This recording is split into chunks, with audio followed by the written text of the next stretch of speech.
Welcome in, team. Congrats on all being first. Proud of you guys. You did a good job. Happy Wednesday. Wednesday. Wow. Wednesday. Nice. How are we doing? How are our Wednesdays? I'm off on Friday, so this is a good Wednesday for me. Lyle Jeffs, champion. Lyle Jeffs, 3 times regional champion. Welcome to chat. How you doing, Lyle? Colin, I'm going to see you in 2 days. That's so exciting. That is very, very exciting. I need to work out what I'm actually going to take because I'm traveling to Lille by train. So I could feasibly take a suitcase, but I don't need a suitcase. And the only suitcase I've got is way too big. So I need a smaller suitcase, but I just don't own one. So we'll see. Maybe that's what I need to buy myself next. I need to buy myself a slightly smaller suitcase. Just for regional events. Just for regional events. Colin, I'm going to see a lot of you over the next month, aren't I? We've got Lille, Gdansk, LAIC, Stuttgart, Toronto. Lucky me. Lucky me. You found another Shadow Mankey? Do you know what, team? I don't actually have a single Shadow Mankey. I haven't actually found a single one, which is kind of wild. I think it's kind of funny, given I do love Annihilate, but I just do not have one. You're not doing Gdansk? Why not? Do you know what? Gdansk actually isn't very easy for me to get to, but it is a nice place to go to. Gdansk is very, very lovely. One of the nicest of the European regionals. A nice place to visit, unlike arguably some of the NA regionals where you'd rather just be inside the event venue. But I do like the NA peeps, so they make up for it. Team, we're gonna play some Master League. I think we've got some Master League to do. Regional 3 times regional champion Lyle, Mr. Lyle the Jeffs has given me a Master League team, so we're going to try this out. And if it doesn't work, we know that it was 3 times regional champion Mr. Lyle Jeffs' fault. Okay, there is no basis to blame me for anything that happens in these sets. But let's play some Master League. Let's have some fun. Okay, we're doing a premium set because this is how I get my dust. It is quite close to Lille and LAC. Do you know what? Eric messaged me. He was like, Freed, you need to come to Sacramento. And I was like, when is it? He's like, it's the no, not Sacramento. He goes, you need to come to Buenos Aires. He says you need to come to Buenos Aires. He goes, it's the week before LAIC. So Gdansk, Gdansk, Buenos Aires, LAIC. Weekend. He was convinced that was the sensible thing for me to do. Right, let's get in. Let's play some Master League. I can't remember what team Lyle told me to run. I think it was a Ho-Oh lead. It was just on screen, but I forgot to look at it. Elephant Flash? Nice. Right, let's do this. Give me a Bulu. Shiny? Wait, is that Purified? Wow. Okay, we're going to win CMP. You can see that they are not best buddied. We're going to go for the Sacred Fire first. One attack doesn't take it out. Let's hope for a debuff. No Shuckle Cup. Wiggins, I do not play Little Cup. That is for sure. I'm very much in the camp of Little Cup should not exist. We do get the drop. See? Big benefit from being best buddied. There's an ad starting. Goodbye. Brave Bird. See? We tank it. Very easy.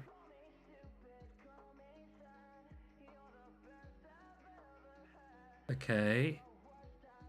And then do we come in with the Zacian? What's going to be in the back? Something that beats... No, let's go in the Palkia because something that...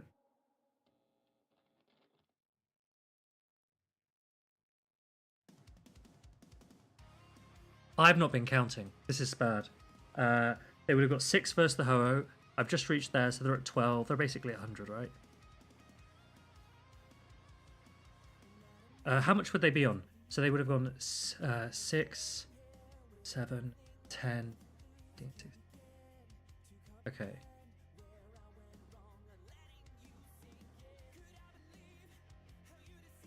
Wait, what is that noise? Why does it sound like an aeroplane?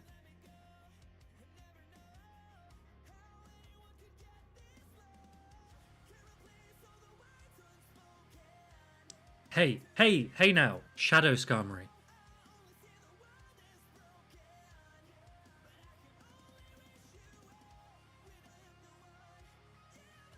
Okay, good catch. What is this noise? Can anyone hear this noise? Is this just me? What is this aeroplane noise?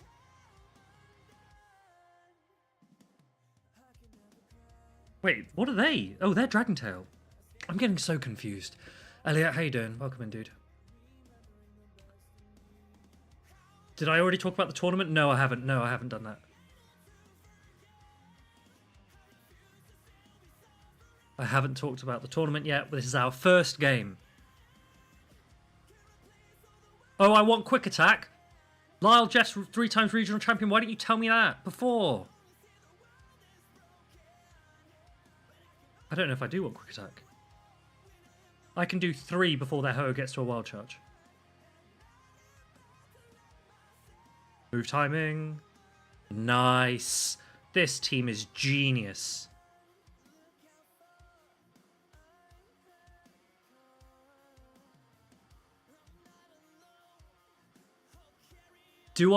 Lyle, do I want quick attack? That snarl was pretty nice. Okay, can I just check? Could you guys hear that aeroplane as well? Oh, Genesect? I want to play Genesect. No, I can't because Ho is too popular. Aeroplane noise. I don't know what that was. Was that related to the Necrozma? Not sure. Not entirely sure. Right, this music's too screamy for me.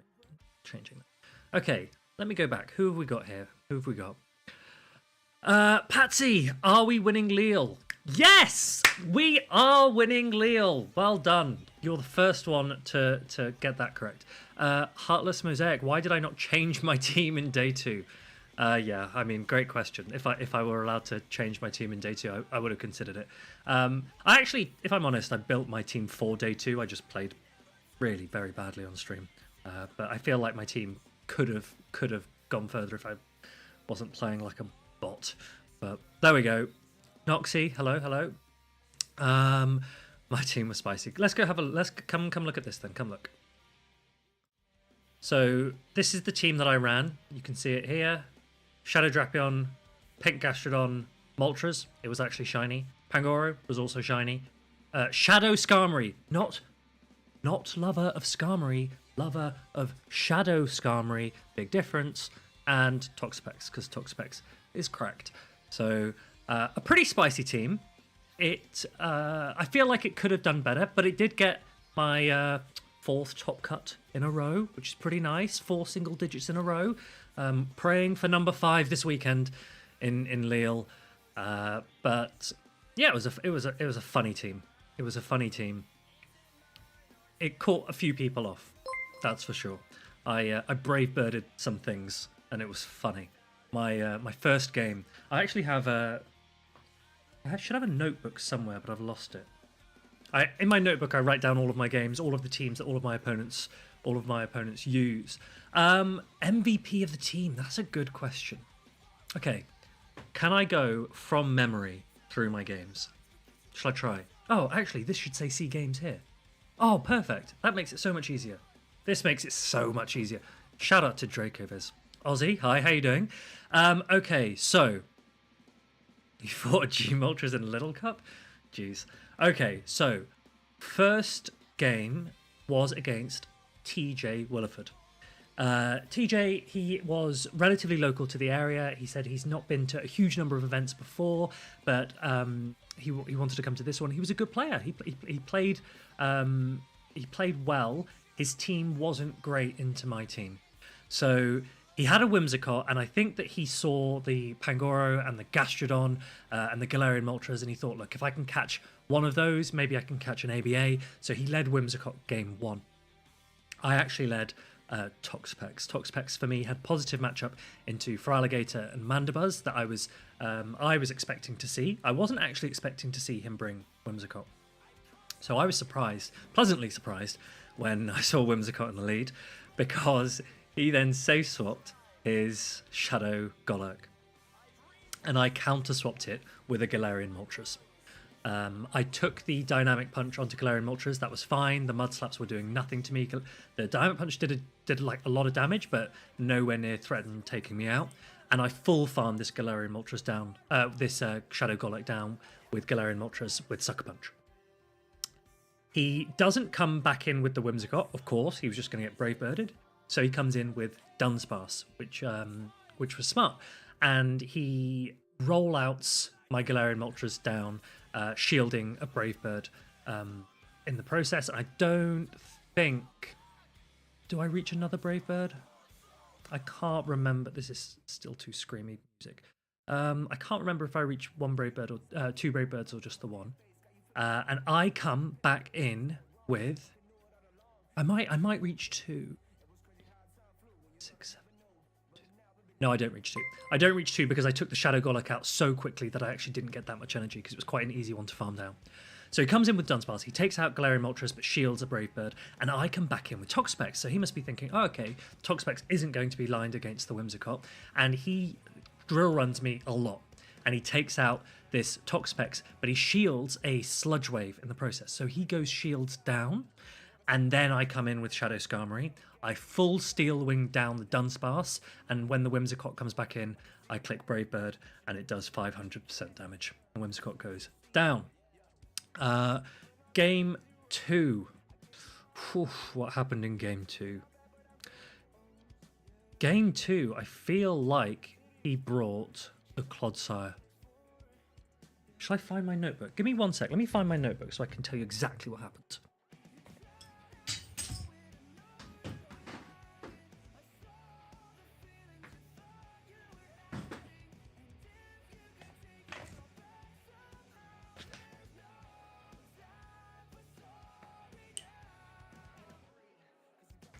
Okay. Let's go back.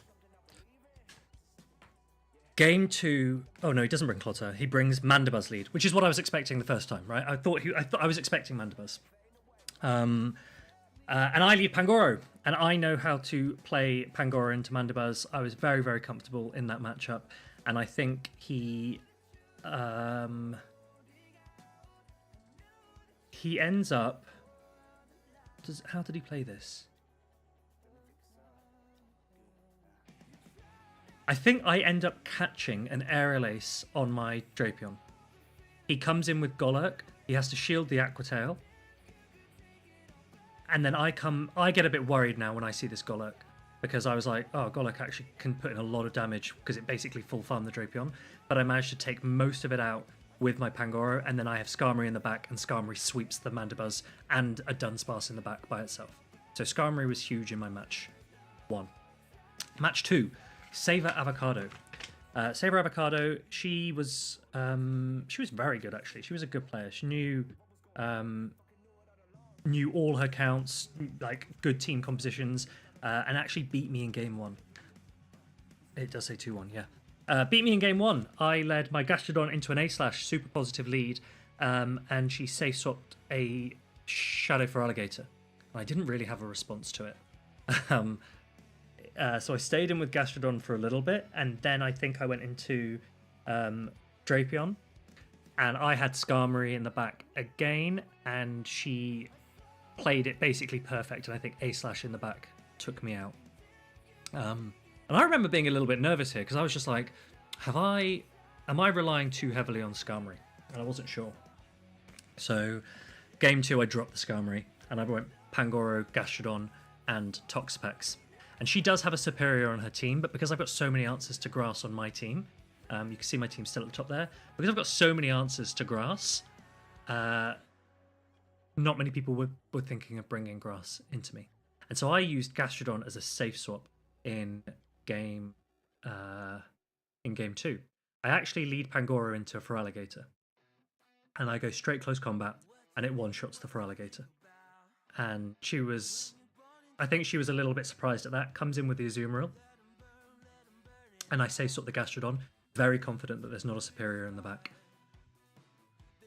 And then I've got a Toxapex as well, so that eventually takes out both the A-Slash and the Azumarill. So that game was actually fairly comfortable.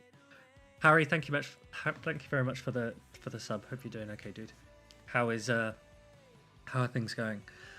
Game 3, I had a feeling that because I just safe swapped a Gastrodon into her team, that she would bring Superior.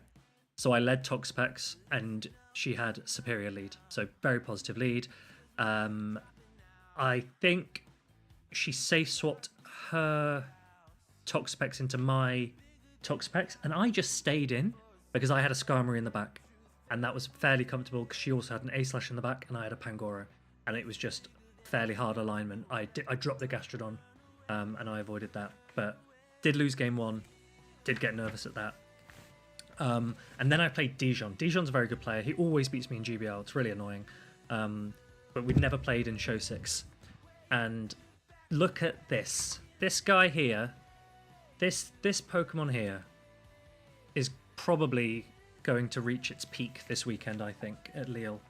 If you've got a Shadow Kanto Marowak, build it. Use it. It is so good. It is so scarily good. It can 2-shield through an Azumarill. It can 2-shield through a Shadow for Alligator. Honestly, it can 2-shield through a Cresselia. It's so strong, but not that many people have it because it wasn't around for a huge amount of time. And when it was available, they did an event where you could evolve your Shadow Cubone into an Alolan Shadow Alolan Marowak, right? And at the time, everyone was like, "Whoa, Shadow Alolan Marowak! Like that's going to be really good. It's got Shadow Bone, which is a good attack." And I evolved mine. I had a really good one, and I evolved mine into the Alolan Marowak. And I do not have the normal Kanto version. Non-Shadow Marowak doesn't work. I wouldn't say. Home Slice Henry says it does have to be Shadow. I would say it doesn't have to be Shadow. And as I've said with many things, it's important that you learn your matchups for your Pokemon. So the advantage of the Shadow, as I said, you can 2-shield through an Azumarill, and you can 2-shield through a Shadow for Alligator. The Shadow for Alligator one, that's a big one. That is a massive one. The Azumarill, it's not as important just because in order to get through the Azumarill, you end up losing both your shields. They don't even need to shield. This is information given to me by Lyle Jeffs, 3-times regional champion as well, so it's not just me saying this. You can do it, but it's almost like you don't really want to do it because then you're just going to get stuck, shields down, and you would need such hard alignment in the back that chances are it's still probably not worth it.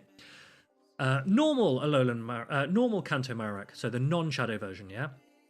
It cannot 2-shield through a Shadow for Alligator, but it can get through a Malamar. It can 2-shield through a Shadow Quagsire. It can beat a Shadow Machamp. These are things that the Shadow Kanto Marowak is not as good at because it takes more damage from the Aqua Tail from the Shadow Quagsire, for example. So it does have slightly different matchups. It's not as oppressive, but it is very, very bulky. It has a much better matchup, one-shield matchup into Talonflame, for example, because you can tank the fly. So if you've not got the Shadow, don't think you can't use Marowak. It's just a slightly different Pokemon to play, and you need to cover things slightly differently. If you've got the Shadow, congratulations. The Shadow is very, very good, very, very strong. And I would not be surprised if Shadow Kanto Marowak comes second, because I don't have one, comes second in Lille this weekend. So we shall see. Dijon's running Shadow Kanto Marowak, and he's also running Shadow for Alligator and Talonflame, which was very difficult for my team. I had to basically use my Shadow Drapion to dance around and avoid the Shadow Marowak. That was basically the job. Shadow Drapion, just avoid the Marowak. Anything else, fine. Even Alolan Sandslash, it's kind of fine. By the time you shield and things, you can just get out of there and avoid the damage, but cannot be up against the Shadow Kanto Marowak. And I think he was leading Talonflame in his games. And I lost game 1 again. I lost game 1, and then I lent into Moltres for the first time. I went into Moltres, Pangoro again, won game 2, and then game 3 he went with Talon, Toxapex, Shadow for Alligator. He had no answer to the Shadow Drapion. I brought Shadow Drapion. It basically, I went, yeah, he basically had no answer to that, and Shadow Drapion basically took out most of his team. Because he was very much leaning into this Talonflame, and Drapion just paces so much quicker. And then I played Axon. So for Axon, why don't we go onto YouTube? Why don't we go Pokemon Go Day 1? We can watch this game. So this game was on stream. I haven't watched this back yet.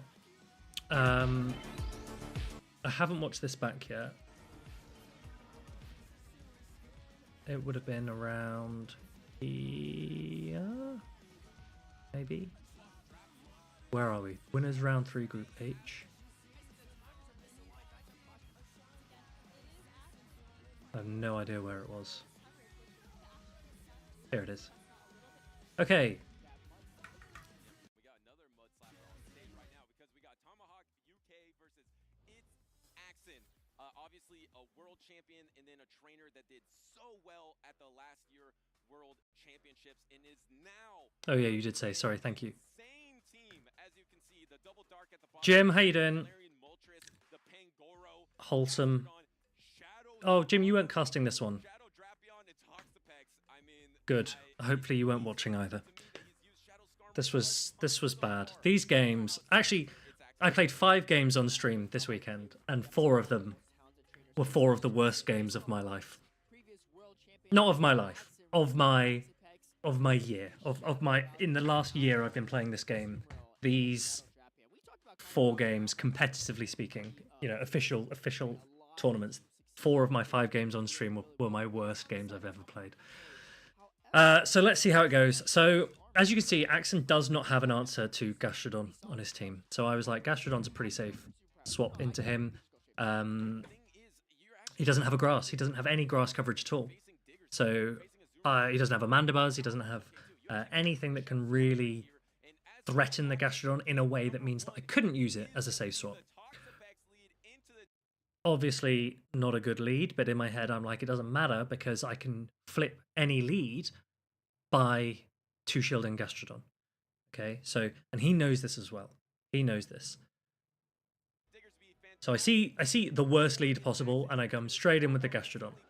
And sensibly, he knows he cannot flip switch. He cannot flip switch if he just instantly counters with Azumarill or with Feraligatr. So he goes for the classic chip and dip strat. What happens here?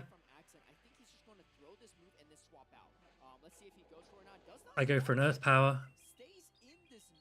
And then when he no-shields it, I'm like, hey, this is going to be pretty good. Because I've still got that Toxapex, and that did a lot of damage.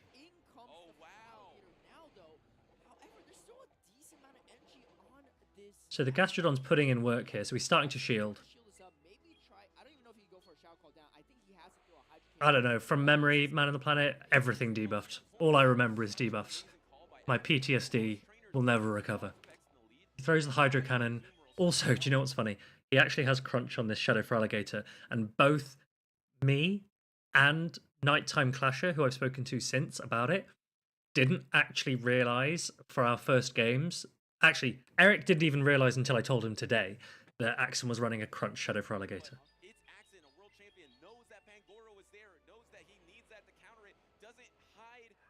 Am I casting with Martine in the future? Yes. Martine and I will be... Okay, I charge attack priority to take the Feraligatr out. He shields it because he wants to get his Hydro Cannon off.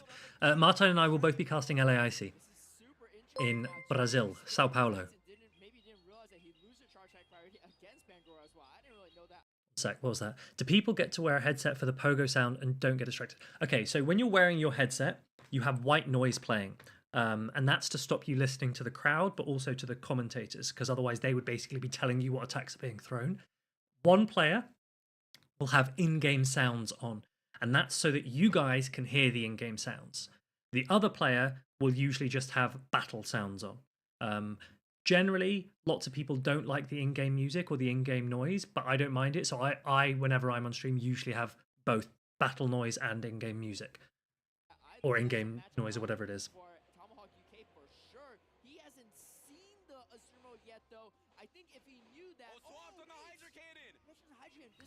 Okay, so I catch this Hydro Cannon because I want to preserve my shield for the Pangoro.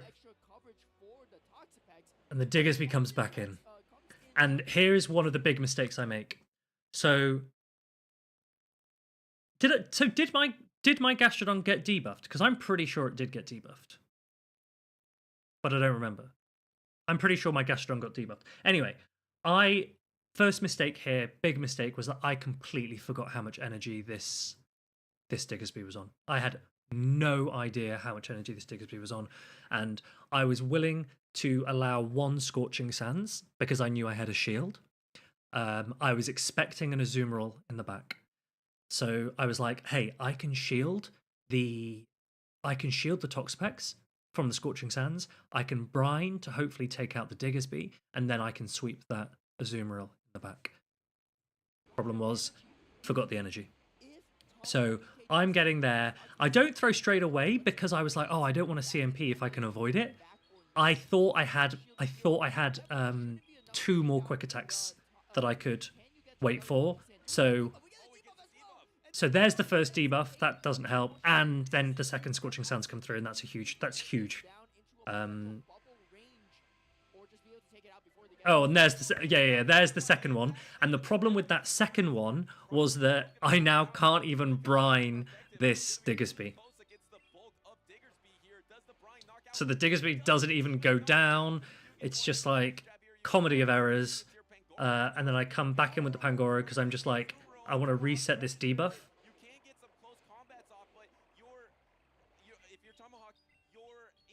But the question, I suppose, is if I had pressed brine before the next Scorching Sands, would it have taken it out? And it might not have anyway.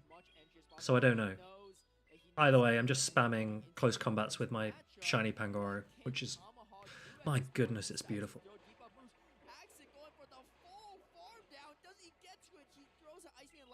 Axon counting well, avoids the next close combat.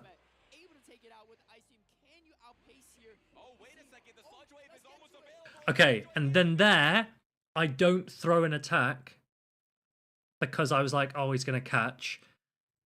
So I don't throw because I'm like, oh, I don't want to get it caught on the Feraligatr. So then I have to take this. But then I'm like, well, now I'm in the Shadow Claw range. Because I was thinking, if I could have not been in the Shadow Claw range, then I could have... I knew he was going to come in with the Shadow Feraligatr. Then I could have come in with... Let me pause and explain. So... because I was in Shadow Claw range, the Poison Jab took down the Feraligatr, but I got taken out as well. Part of the reason that I was in Shadow Claw range was because I took extra quick attacks from the Diggersby because of the debuffs, because my brine didn't take the Diggersby out. So I think that not only was it was winnable from two ways, right? Firstly, if I didn't get debuffed, then I'm pretty sure I win. But also if I'd maybe been counting the Diggersby better, then that's where I blame myself, obviously. So that game, the worst lead possible, but I feel like I could have won that game. Right, that's a replay of the game. Let's go into game 2. Game 2, okay. First time you guys get to see shiny Galarian Moltres on stream. Again, the worst lead possible. So I come in with the Gastrodon, as we discussed. Now, I don't want him to chip and dip as easily here, so I'm going to throw this Body Slam before he gets to his first attack. Partly so that I can reclaim the turn lost from switching. Partly so that I can slow the switch timer down, so that I can avoid... And he recognizes that, so he comes in with the Diggersby now, rather than throwing.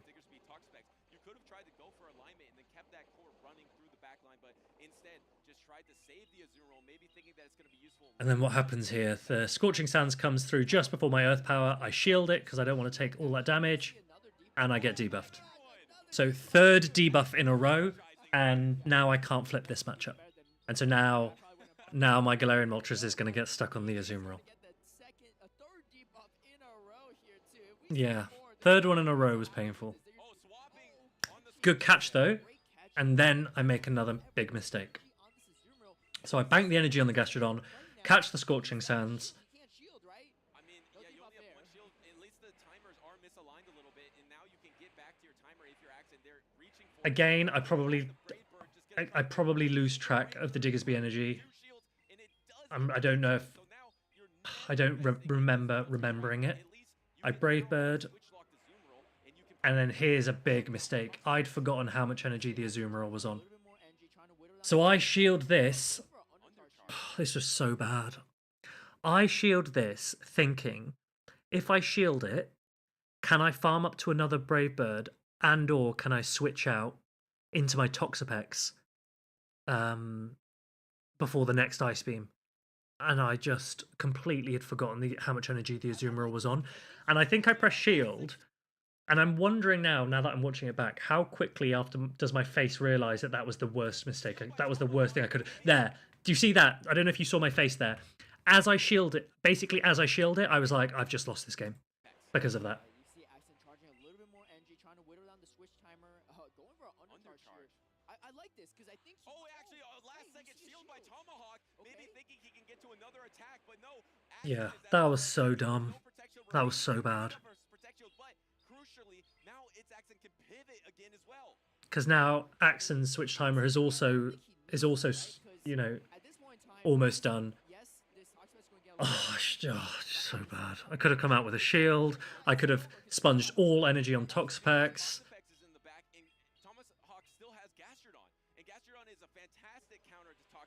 Pink Gastro is bad luck. Do you know what? Lou messaged me. She said, if you lose, blame the pink Gastrodon.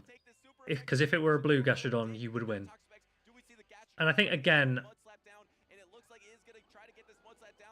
there's nothing I can do, right?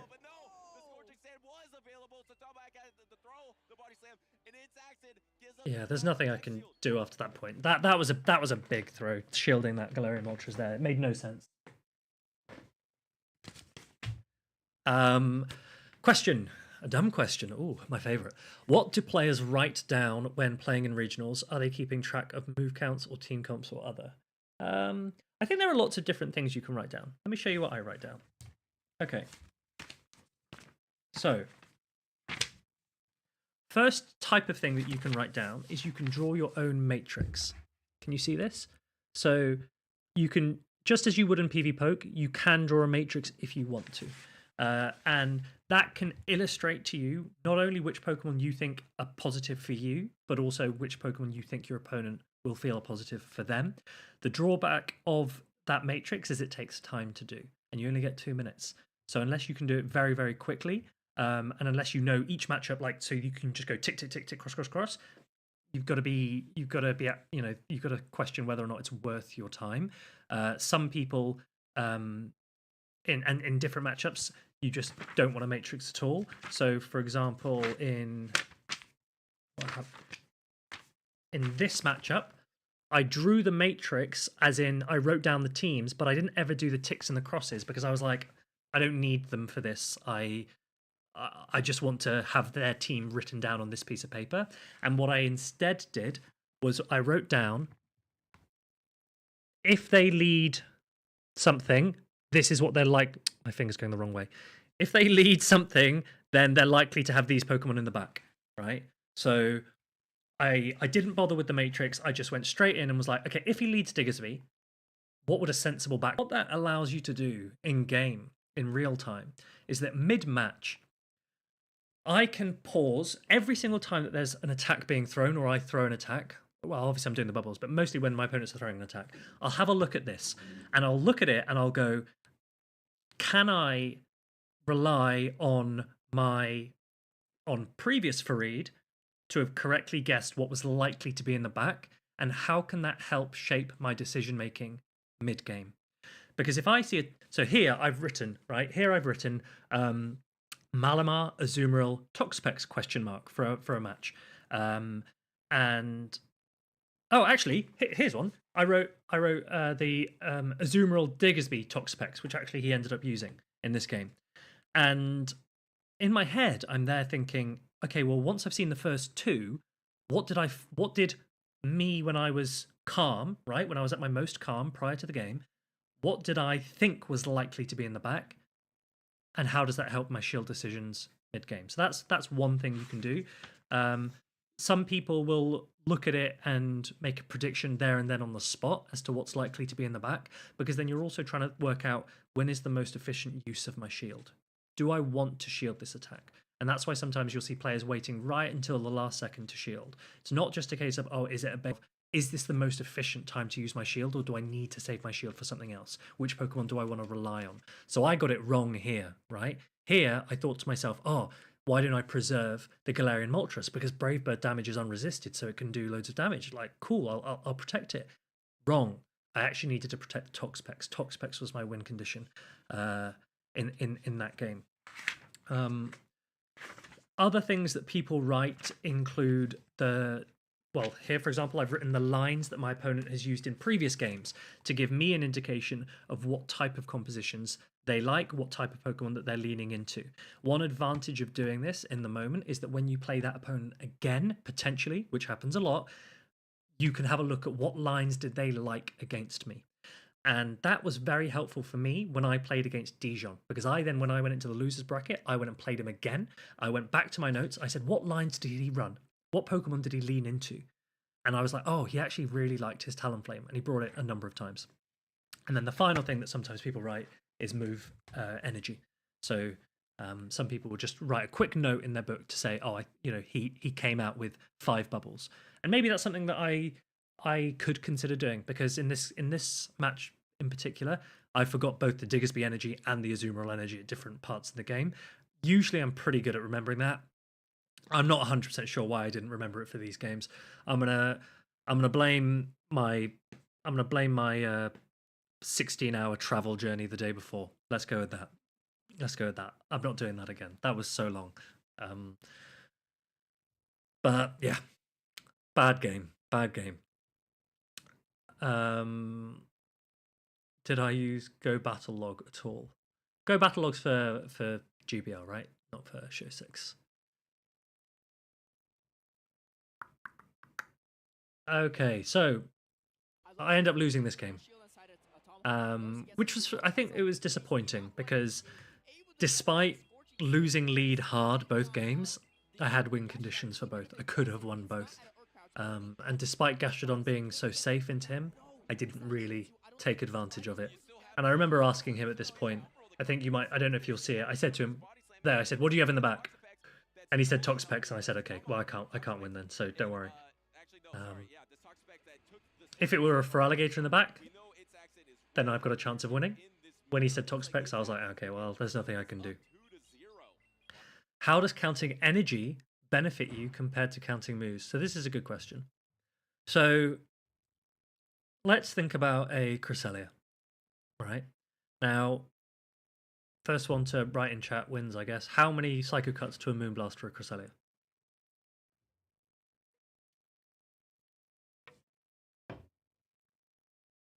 Nice. Now, 7 times 9 is obviously 63. So you come out with 3 residual energy. And how many Psycho Cuts to the next Grass Knot from there? Right? You've thrown 1 Moonblast. How many Psycho Cuts to a Grass Knot now? Fast as you can. Because you need to know this straight away, right? 6. Okay. Now, we know that 6 times 9 is 54. Okay. And so that means you've got residual energy of 4 plus the residual energy of 3. So that's 7. So now, how many Psycho Cuts to the next Moonblast? Right? You've done 1 Moonblast, you've done 1 Grass Knot. How many to the next Moonblast? Okay, the first time it was 7.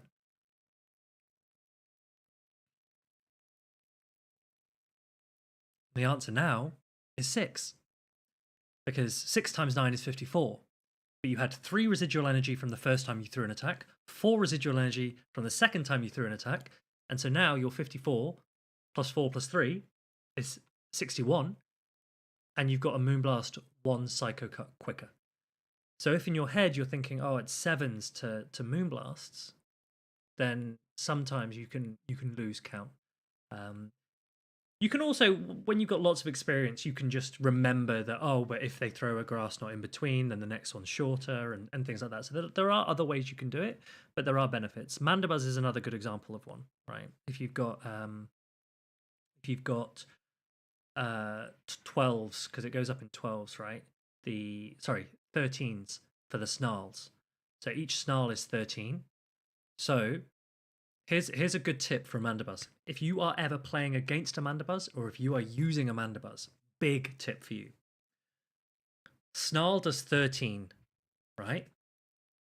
Now, you know when you're going up to 100 energy, okay? Snarl 4 times 13 is 52. So if you were to do 8 snarls, you would actually go to 104 and you'd lose 4 energy. So never ever get up to 8 snarls. Do not do it because you will lose 4 energy, and that 4 energy means that you will miss an attack later on. Okay, so when you see yourself getting to like 4 snarls, 5 snarls, start to think to yourself, I need to throw an attack very, very soon, because otherwise, if I am against you and I see that you're getting 6, like close to 6 snarls, I'm going to start throwing attacks. And then you, trying to do optimal timing, will do another snarl, and I'll throw another attack. And you'll do another snarl. And all of a sudden, you've cut your own energy by 4, and you will miss an attack later on because you lost that 4 energy. And a very clear example in my head that I remember was PvP David at EUIC went to 100 energy on his Mandibuzz, and later in the game he lost his attack. He didn't quite get it because he needed like 2 more energy that he'd capped because he got to 100 energy. And he knows he knew as it was happening. He was just like, "What have I done?" So avoid capping at 100 energy, and that's why when it looks like, oh, it's fine, like 8 snarls is 100 energy, it's like, well, no, you've lost 4 energy. So that's a good one for Mandibuzz. I'm expecting Mandibuzz to start to rise again, and that is because of this rise in Kanto Marowak and the rise in Drapion, Shadow Drapion. And Mandibuzz is very good at both of those. So I wouldn't be surprised. I really wouldn't be surprised if we start to see some Mandibuzz coming up. Mandibuzz is much better versus Drapion than Galarian Moltres is. Okay, anyway, these games versus Axon, we can blame a bit of debuff, we can blame whatever we want, but let's just skip ahead to day 2. Because Jim, if you're around, look at this handsome man. Day 2, I played Pranav for my first match. I had team comp advantage. That was fine, and I'd had all night to prepare as well because I knew my opponent and I knew my team. Then I played Trent, and these games here. It operates a little bit differently because it only has that. These games here, my first game was good. Game 2 and 3 have tortured me since. Tortured me because this should have been the easiest route into top 8 of my life. This was such a positive matchup for me. He has no Skarmory answer. Nothing. Right? This was the reason I brought Shadow Skarmory. I said to people before the day, right? I said Shadow Skarmory is not really for day 1, right? Shadow Skarmory is for day 2. Because I feel like in day 2, people won't have a lot of the things that can beat Skarmory. So game 1 was one of my cleanest games that I played all weekend. Let's watch game. Let's flick to game 1. Okay, so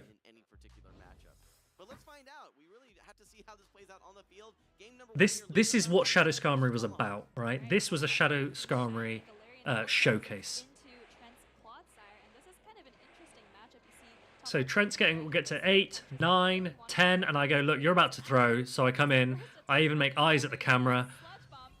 I'm very confident, arguably overconfident, as we'll see from game 2. But this game is how Skarmory is just going to absolutely mow through this team.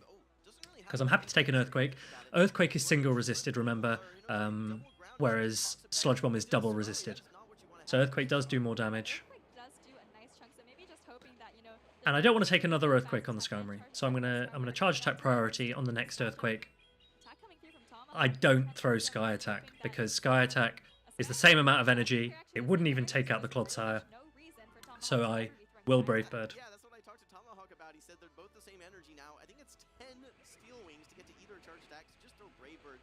There is no fast attack pressure here, despite despite the Brave Bird. So I throw Brave Bird again, just in case Trent goes for the brine as soon as he reaches it.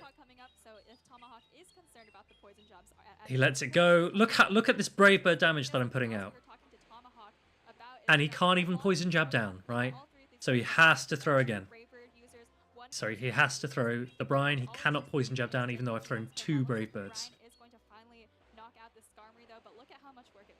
Yeah, absolutely. I don't even know that Tomahawk is going to have to use this Pangoro. I think that this Galarian Moltres. And I actually come in here, You got AB so into 2 ground.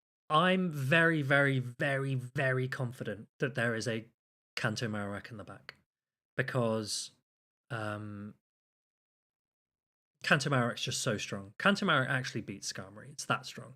So I was like, there's a Kanto Marowak in the back. What I can do is I can shield versus this Toxapex, and I will farm up so much energy. When that Kanto Marowak comes in, I can just start close combating, get some shields down, and I remember I've already got Brave Bird banked on the Moltres, right?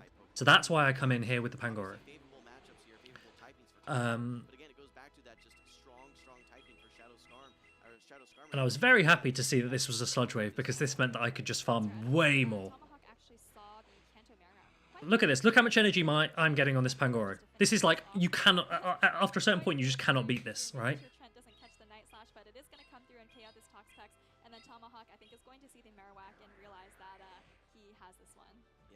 And then when this Kanto Marowak comes in, I'm like, sweet. But what it's not strong against is going to be things like Galarian Moltres, where it's going to be double resisted. You do have great. Honestly, I could probably go close combats. I don't even need to be doing these baits. I could just be going close combats. Two rock slides to knock out that.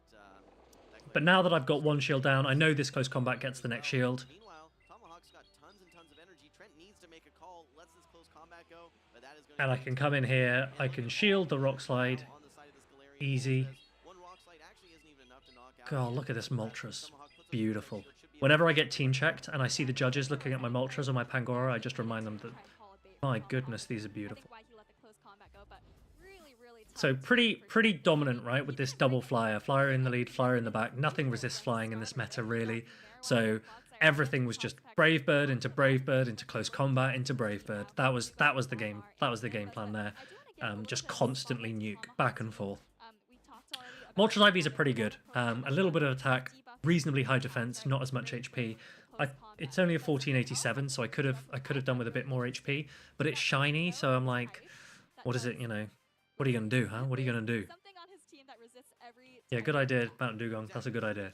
I traded for it. I traded for the shiny. I definitely did not catch it myself. I have tried to do some daily incense. It's not going well for me. I did get 2 Galarian Zapdos, but I traded for the shiny Moltres. Okay, game 2. Again, I know the Shadow Skarmory. This is a replay. Game 2, again, I know the Shadow Skarmory still got tons and tons of play. Likely to come out again. And I also think to myself that, do you know what? I don't think he can beat this line. I was just like, I just don't think he can beat it. And this is a decent matchup for Toxapex. Just because you are so bulky, you're not quite as worried about those sucker punches. But from I shield the potential Sludge Wave. He baits me with the brine. And I am going to throw this Brave Bird. And he actually no shields it, which is pretty cool for me. I'm very happy with that. And I'm going to make sure that I don't take a brine. And one of the benefits of the catch, 2 of the benefits of the catch, 1 is that I don't take the brine against the double debuff Moltres. 2 is that I'm delaying the switch clock slightly. That's partly why. I know there's probably a Dugong. This is fine. I can take an Icy Wind. That's absolutely fine. And I probably will throw the Brave Bird straight away because I don't want him to get more farm on me. So I will just throw as soon as I get to it. I want him to get more damage because I don't want him to get extra farm here. Super Arky, thank you very much for the raid. Hope you had a good stream. So I'm Brave Birding straight away. I want to reduce the amount of Ice Shards that he gets through. Awesome. He only gets 1 more. Amazing. Right? Amazing. And now the Pangoro can come in. Do I shield this? Probably. I usually shield Pangoro. Oh, awesome. Yeah, and you're not in a position as Pangoro, as a Karate Chop user, that you can just fully farm down this Dugong. It's too bulky, and your karate chops are just not doing enough. I had a feeling he was going to try and catch on the Toxapex, so I'll just take that damage. Here's a mistake, actually. I make a mistake here, right? Here, I know that Kanto Marowak's coming in. I'm ready for it. And do you see how I pause to allow the Mud Slap damage to hit me first? And annoyingly, because I do that, I should just be throwing the close combat. I shouldn't be throwing a Night Slash here. You can see on his screen right here, you can see here, I've already let the Mud Slap hit me. That means if I throw a close combat, I'm not taking additional damage. That's something that, like, we've practiced. We used to practice this when we were using Shadow Magnezone. You practice, take the damage first, and then throw your wild charge. But you have to get it at the exact right time so that you don't let another attack go through. But if you throw too early, then you take the additional damage because you get debuffed in the process. So I've practiced it. I don't know why I threw a Night Slash here. This had to be a close combat because I'm at 2 close combats. But I'm not too worried because it doesn't matter because I've still got Brave Bird on the Moltres. So even though he no shields this, I'm like, okay, well I've still got my close combat, so I can at least still throw this and it's fine, and I'm gonna win. Now, what happens next is so dumb because I basically forget how much health the Dugong was on. And in my head, for one reason or another, I think the Dugong's in red health. And so I get this shield, and I'm like, oh, sweet, I win, because the Dugong's in red health, and my Moltres is at a Brave Bird. So I can just throw this and I'll Sucker Punch down. And I was just like, oh, easy, perfect. And then this Dugong comes in, and it's not in red health. And I just start shaking my head, because I'm just like, you idiot. I'm just like, there was no need to throw when I threw. I could easily have farmed up. The Marowak was nowhere near its Rock Slide. And if I'd just done 2 more Sucker Punches, right? If I'd done 2 more Sucker Punch on the Marowak before throwing, then I would reach an Ancient Power at the end.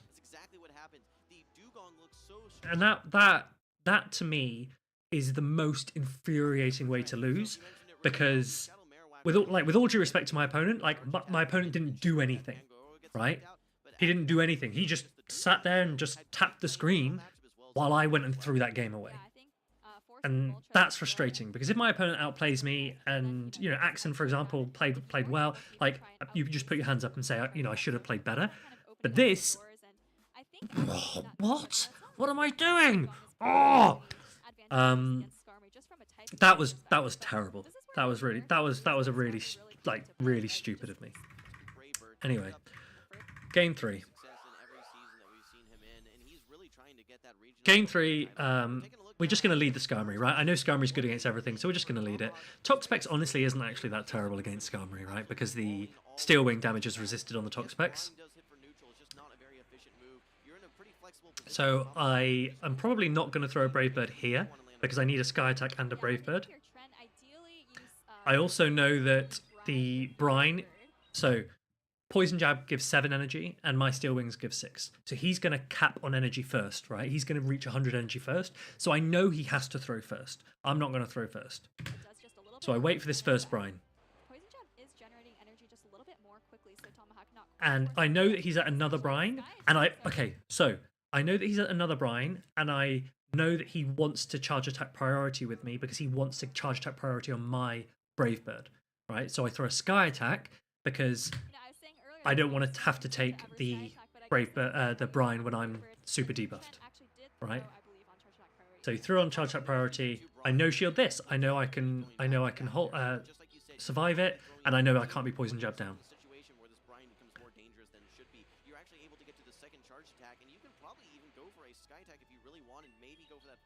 And I go for the Brave Bird because I know I just want this gone. Could I have thrown later? Maybe. Probably yes, and given this Marowak less farm. Now I know in my head 100%. Yeah, we could have farmed more, Sammy. Yeah, so this was already slightly unoptimal, right? I could have farmed a little bit more on the Skarmory to reduce the farm of the incoming Pokemon. I know 100% there is a dugong in the back. I know that, all right? And so I don't know if I nodded my head or anything. I'm like, as soon as I see that Marowak, I'm like, cool, there's the Marowak. My Moltres will come in on this, and my Pangoro is ready. His Moltres All right. onto the Marowak. The good news for Trent, though, he did get just a little bit of energy, at least going to be able to maybe reach this rock side before he switches out. Don't let your eyes... Here's another thing. I didn't check how much damage a Shadow Kanto Marowak Rock Slide does to a Moltres. And this is something that if you're ever using, well, whatever team you're using, check in advance how much does what damage. What does more, okay? Open question, right? What does more? Rock Slide from Shadow Kanto Marowak, Icy Wind from Dugong, or Ice Beam from Azumarill, right? Which one does more damage to you? And in the moment, right, that could make a key difference. Should I be shielding an Icy Wind, or should I be shielding a Rock Slide? What factually does the most damage? I didn't know it at the time, right? And that's a mistake from me. That's poor from me. And that reminds me of when I played Warsaw in 2023. It was technically in 2022, but it was part of the 2023 year. That reminds me of then, because in that final, I didn't know how much a V-Create from a Victini did to my Shadow Swampert, and I was shielding things I didn't need to shield.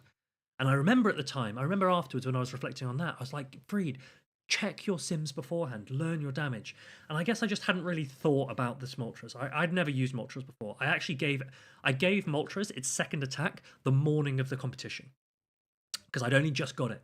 And I gave it its second attack and I registered it, and I was like, I've not ever really used this, but I'm like, I think I can do it. But what I hadn't done was check those damage things. And that is important to do. So if you've got time to prepare, that's the kind of thing that's worth knowing. So I don't know how much this is going to do. I know the Dugong's coming in. I shield this because I'm like, I've still got a shield for Pangoro and I outpace so fast. And I think that this is where I'm going to make a mistake. And I'm going to tell you in advance what happens, okay? I'm going to tell you in advance because I want you to look out for this. I am waiting for the Dugong to come in, okay? As soon as the Dugong comes in, I want to get into the Pangoro. Okay, so right now, I'm not looking at the Marowak. On the screen, I am only looking in this corner here. Can you see my mouse here? This is where my eyes are. All right, nothing else but this thing here. And the reason is, see where this ground symbol is? That is the first thing to change if he switches. If he switches in the Dugong, before I see the Pokemon come in, I will see the typing change. So my eyes are locked there, right? I'm doing the counting in my head, right? Because the counting is in seconds. That's never going to change. So I'm doing the counting anyway, but my eyes are locked on here. And so I'm like, okay, the Dugong hasn't come in, so I can throw an attack. And I throw a bait, and this is probably also a mistake. Because this is a mistake. There's actually very little reason to bait here. I know that the Dugong is in the back. I'm trying to think why I baited here. Maybe I didn't want them to shield, throw a rock slide onto the Moltres. It's just excuses. This is a bad bait. I shouldn't have baited. Okay, so he's smart, right? He swaps then. And all of a sudden, I see this come in. And now I'm in the middle of a Sucker Punch. So now I'm trying to switch into the Pangoro. But I miss it. Did you see that? I don't know if you saw that. I missed the Pangoro swap by 1 millimeter. Watch it again, really quickly.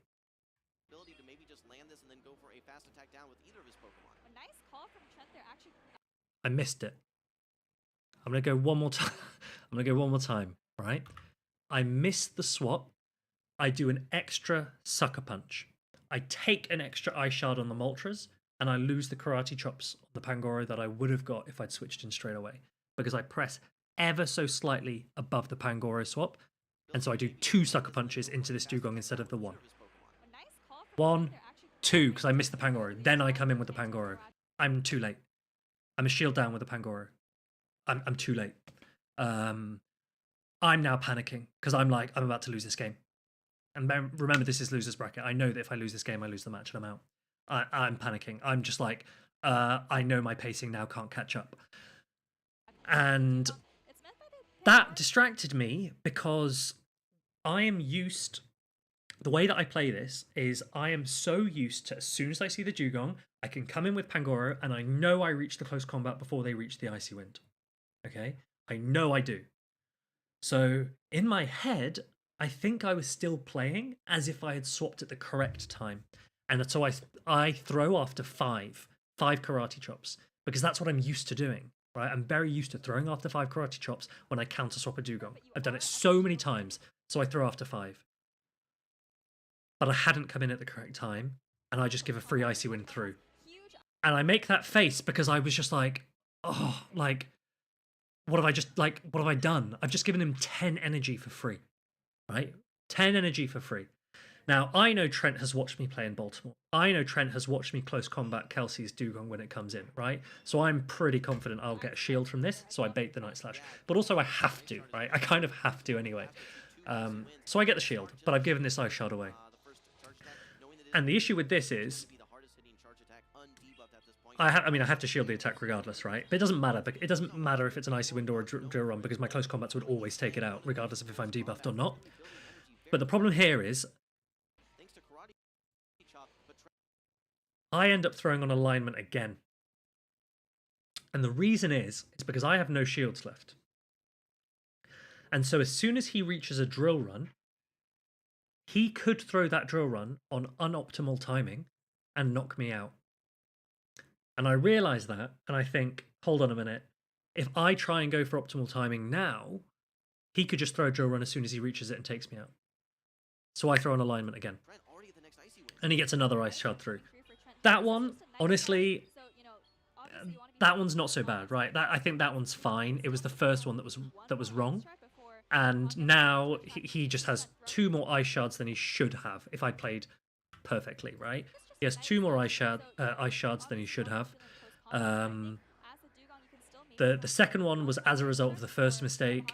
It means that he reaches this drill run before I reach, and I've got my head in my hands here. I am I am so upset with myself in this moment because these both games were so winnable for me, right? So winnable, and mistakes. Not an icy wind off on this Galarian Moltres. Yeah, the Moltres has energy coming into this matchup. You need to be throwing on good timing though. Yes, and you throw just before the dugong is able to. I'm just shaking my head because I'm just like you idiot. I am so angry with myself because I remember that he banked a Rock Slide, and like I said, I didn't know how much this does. This just over half. Which, I mean, it's still a lot of damage, right? Still a lot of damage. Wow, incredible. Shadow Marowak taking out the Galarian Moltres. And I have genuinely never been, well, maybe I have, but that was one of the most disappointed moments of my competitive in the last year, for sure. For sure, that was one of the most disappointed I've been. I think, obviously, my most upset was probably when I lost Bologna final versus Colin. But he played really well. So I'm just like, my opponent played really well. And yes, I could have won, but it would be a stretch to say, arguably you could say you should have won, but I definitely could have won, but it's almost debatable whether I should have won. Whereas here, dude, there was just no way that these games, like, man. So there could have been a Shadow Skarmory in the top 8 cup, right? And if I had got through, then actually when you look at the games that I could have played from there on in, again, they were actually pretty positive team compositions for me. So if you ever throw a game, right, it probably was not as bad as these games that I've just thrown, right? Don't beat yourself up about it, right? Save that for me. Because I think I had my head in my hands for like 2 hours after this. I remember Arrow came up to me to celebrate his win because he won a big game on stream not long after this, and I had to like hug and tell him well done, and I had no idea what had happened because I'd spent the entire time like this. So I had no idea who'd won the game. He came over, he was celebrating, so I was just like, oh, awesome. I didn't watch a single second of any of the games after this for like an hour and a half. But it happens. It happens. And you just gotta learn from it, right? You just gotta. I had a chat with. I actually at the time I actually had a chat with the judge here because I just wanted to check why my Pangoro hadn't come out. So I just said, "Oh, could you just replay that for me?" Because it felt weird, and that's how I know is because he replayed it in slow motion and was like, "You missed the switch," and I'm like, "That's on me then, right?" Had a chat with a few people afterwards as well. Talked about why it didn't work out. What do I do differently? Had a chat with Logan Rocket. He messaged me. Spoken to Lyle. Spoken to Wholesome. Lots of people. You just got to talk about it. You just got to work out what have you got to do differently, right? Because we can all see that there were win conditions there, and that can change a tournament. And it's little mistakes like that that Stan on Discord laid into me. Well, I'm not surprised. I deserved it. Maxwell, Emmy Weedle laid into me pretty heavily, actually. He DM'd me, hurling abuse at me. And I was like, yeah, fair enough. That's probably deserved. He was so angry with me. I mean, I was angry at myself as well, but he was very angry at me. He was like, why do you not play like this against me? Why do you save this for NA? And I was like, fair point. I'm sorry.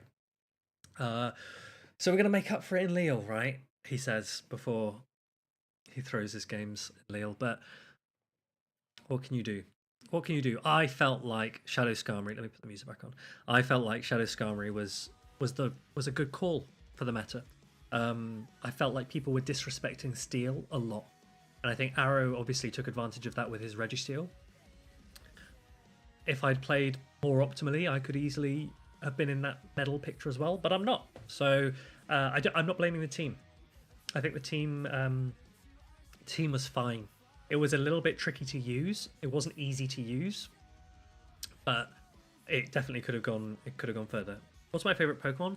I like Dark type Pokemon. Urshifu's probably one of my favorites. Kingambit. Pangoro, more recently. Actually, you can't see it. Let me show you. Yveltal and Pangoro. Darks. Especially shiny Dark type Pokemon. But, yeah. Anyway, that was a low point for me. I think the team was solid. I genuinely think the team was solid. And could have gone further. And it's similar to in Bologna, right? When I built that Shadow Basti team for the first time, I can't remember who I said this to. Oh, it was Lyle. It was you, Lyle. Is Lyle still here?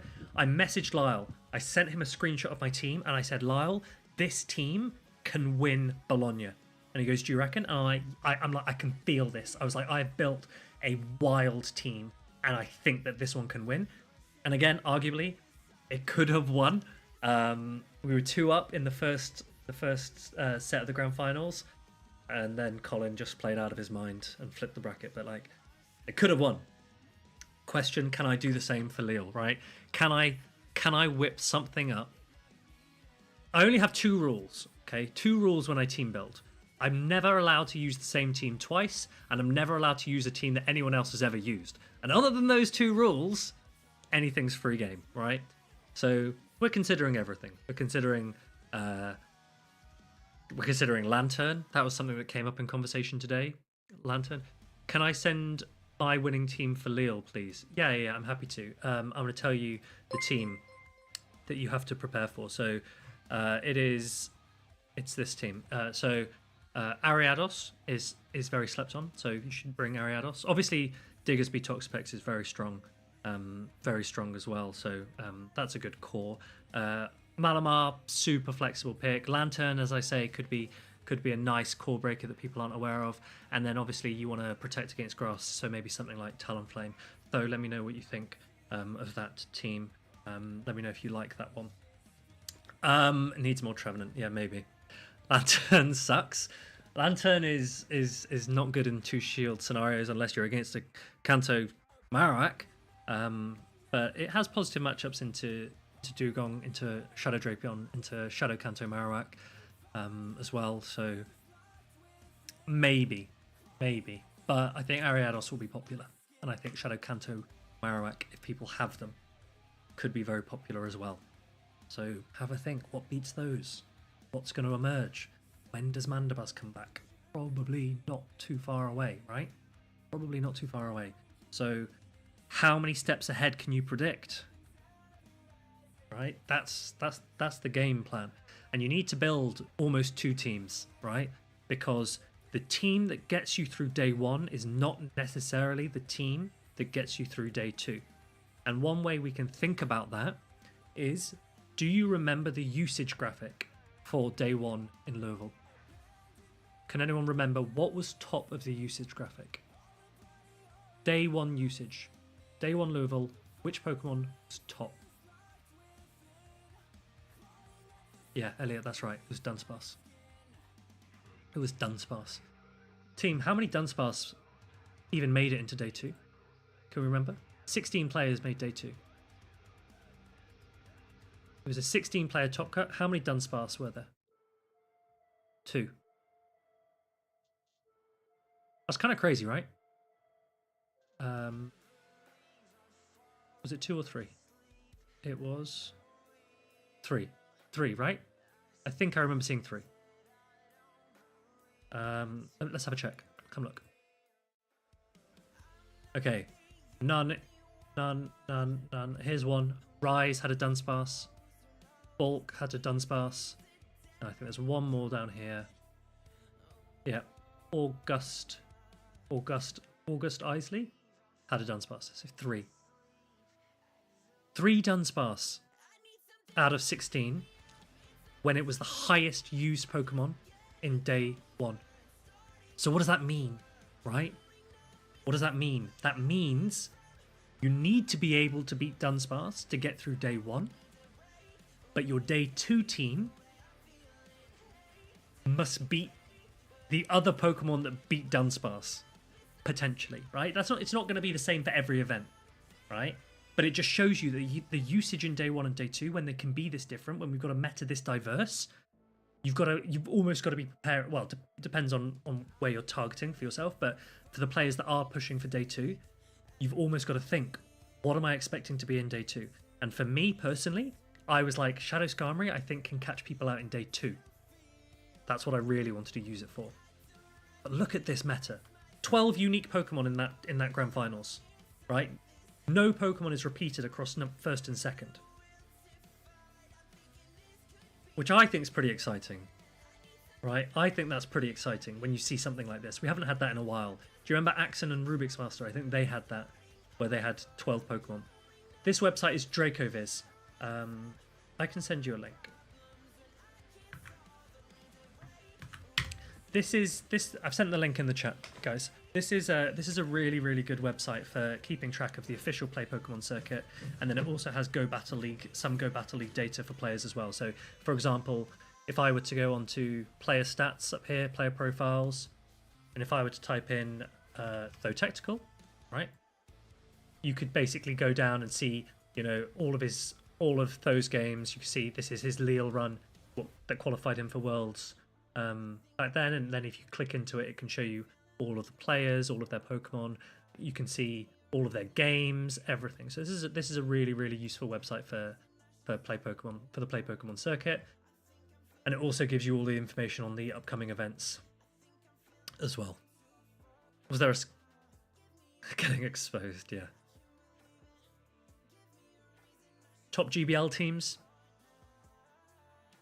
There's lots of stuff on this website, which is pretty useful. So the next event that's coming up. Oh, there are articles on here now. Oh yeah, it's from Martine. Is Mudslap the key to win Lille? When did this get published? October 14th, 2 days ago. What's Martine saying? My name is Martine. Thanks, Martine. Here you go. Here's your usage. This is your Louisville usage. Dunsparce at 54.6% and Clodsire at 52%. And there were 3 of them. 3 of each of them, I think, in day 2. 3 of each of them. Is that not crazy when you think about that? that the most used Pokemon from day 1 are almost the lowest usage of the meta Pokemon in day 2. I think it's interesting.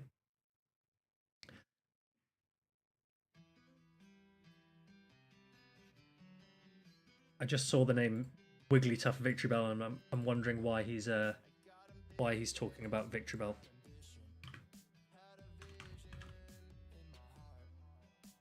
Okay, what is Martine predicting? Martine complaining about RPS? Sounds about right.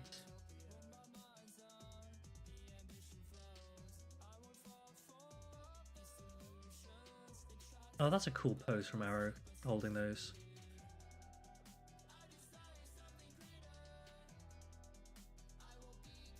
My man Lyle Jeffs, the third, 3 times regional champion Lyle. Mr. Lyle. Ooh, okay.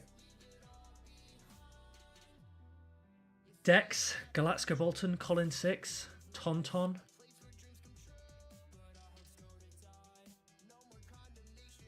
So, Tet Thomas, you got a shout out. Look at you.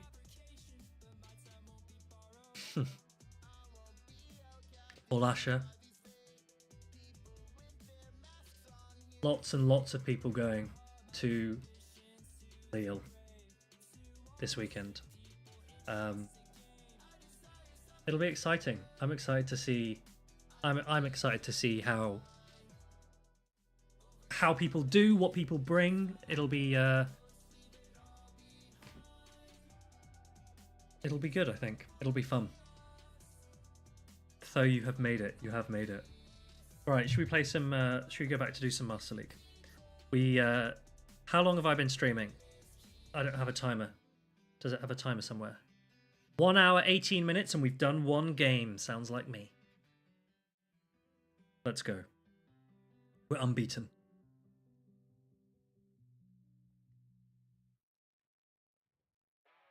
Does anyone need any help team building?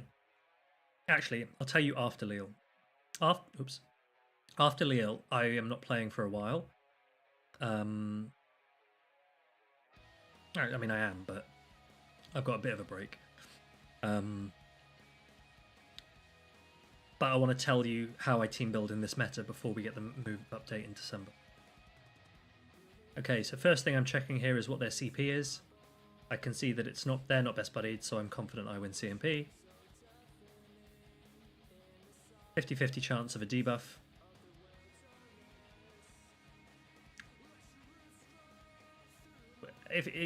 We don't have Great League. There we go, we get the debuff. I really, really want them to add Great League. We talked about it on the last stream. I really want Great League to be available all season round. There's the Brave Bird, they're going to dip out.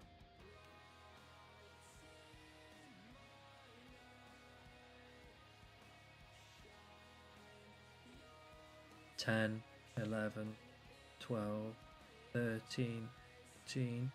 Okay, so they're at 14. 14 times 7 is like 91, right? So 98. So they're almost at 100.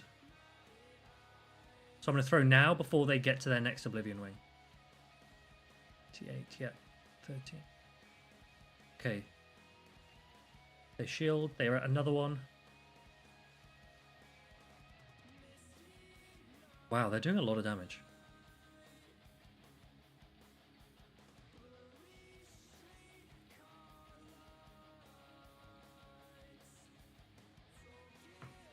Okay, I was expecting the swap into the Ho-Oh, which is why I didn't press it straight away, because they were trying to catch the play rough.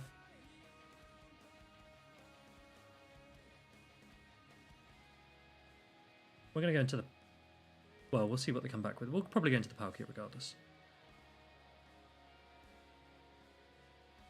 What is this aeroplane noise?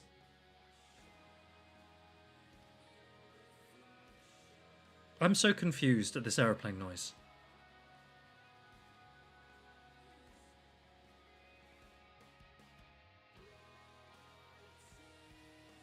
We're going to CMP, and I'm hoping that they shield this. If they don't shield this, this is kind of annoying. Oh, no, they take it out. Okay.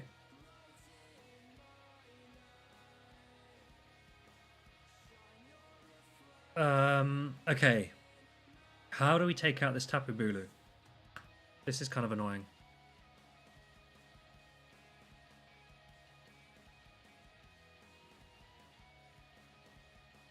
Okay, they are at 100 energy, so we can probably go into the Zacian now to take an attack.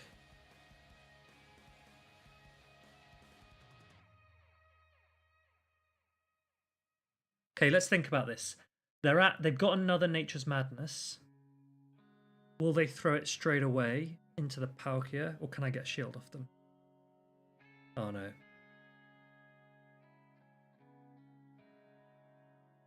Cool. Okay, I think we win now. So they got greedy. They've gone to 2 attacks, but they probably have to shield this, right? And we've got a Brave Bird on the Ho-Oh. So as long as the attack comes up, we win. If the attack appears, we win. They don't have anything they can catch on. The attack did not appear before I could throw, and so we now probably lose.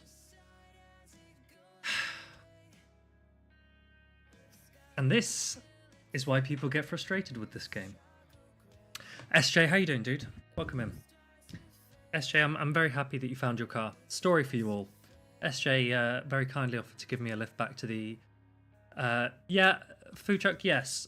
I had the Brave Bird, I pressed the Brave Bird, and the game decided that they wouldn't let me throw it. So, I mean, I couldn't do anything about that. Bulu wins CMP. Oh, does it? Oh, I didn't even know that. In which case, that's fine. Stretch. SJ was going to give me a lift back to the Airbnb that I was staying in, and then we realised that because we were in a place that we'd never really been before, that he had no idea where his car was.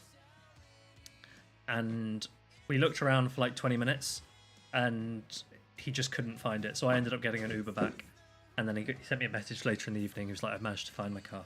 So I'm very happy for you, because everything does look different at night. Also, I mean, you're obviously American, right? But to me, all of the streets just look the same. Like, everything's just built in like straight lines, and I'm like, every road looks the same. So I don't know how you guys find anything, but I'm glad you did find it, because it would have been bad if it had been towed. Because Valorash texted me. He said, I mean, he goes, it might have been towed, and I was like, well, how would you know? And he said, well, just go to where it was parked, and if it's not there, then it's been towed. And I was like, but we don't know where it was parked. He goes, well, I can't help you then. But I'm glad you got it. Designing their cities like they're microchips, yeah.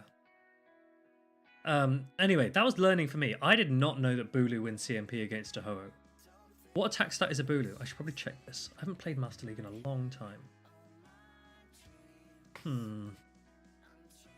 Tap Bulu. This is a good lead. Oh, it's 221.8. Wow, that is high.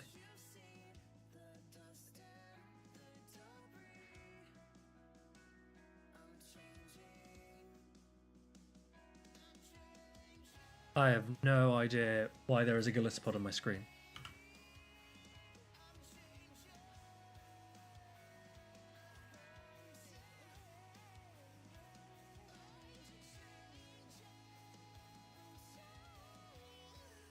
I'm in the pits, guys. I'm in the pits. I'm against the Gallipod.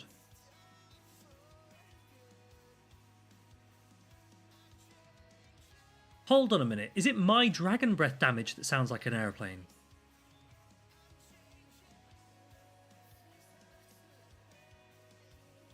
It is. They've changed the sound effect for...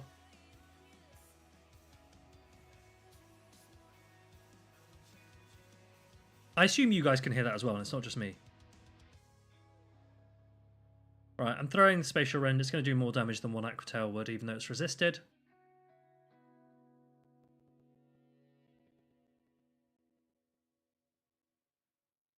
Okay, what are we expecting in the back? You don't hear anything? Okay, that's lucky, because all I can hear is an aeroplane.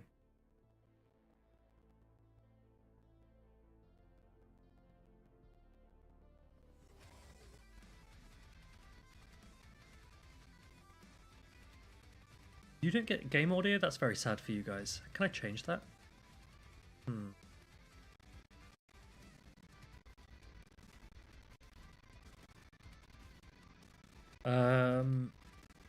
What did they...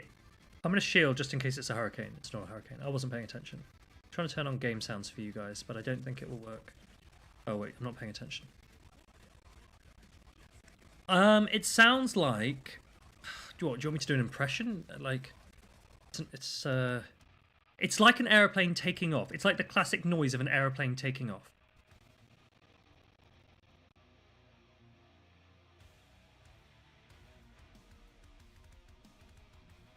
Oh, good catch. Okay, I'm hopeful that my Ho-Oh can come back in and now. Yes, it can.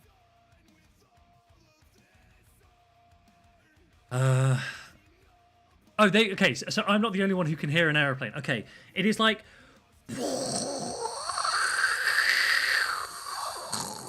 constantly, it's kind of annoying. But it's like every single Dragon Breath is doing it.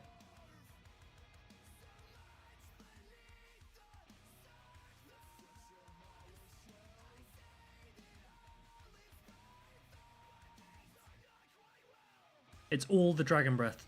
Every single time there's a Dragon Breath, I can hear it.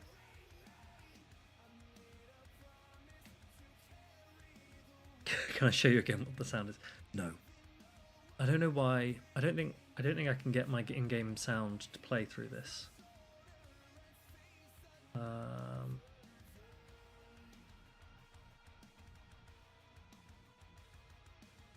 I don't think it works.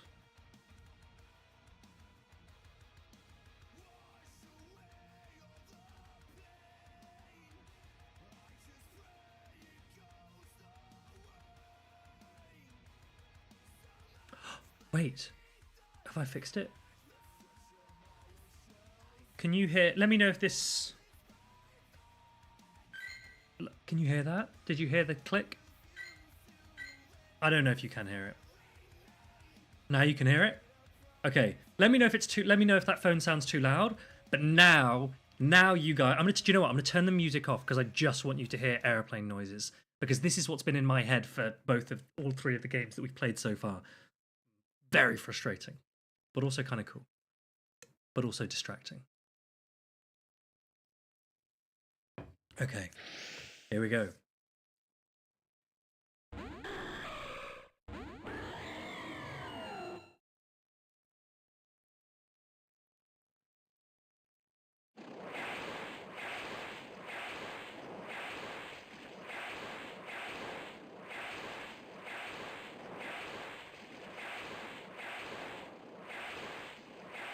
What are these noises?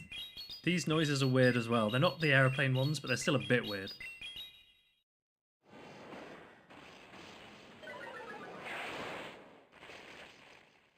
They just went to 100 energy, didn't they? Why do they do that?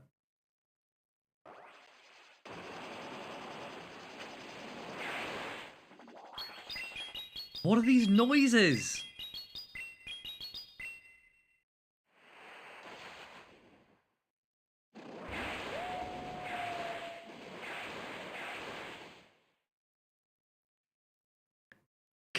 You guys can hear this now, right?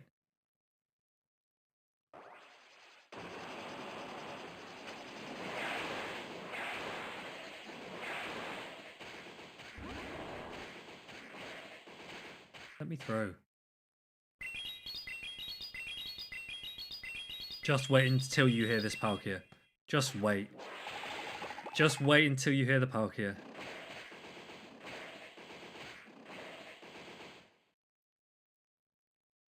Is this just a punch? I'll survive a punch.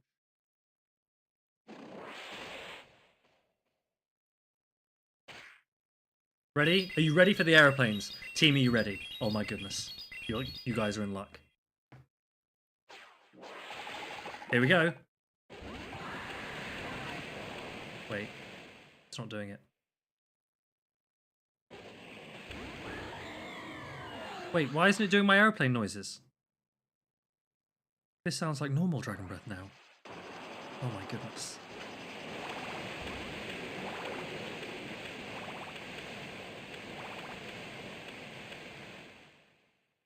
Is this game gaslighting me? Where are my airplane noises?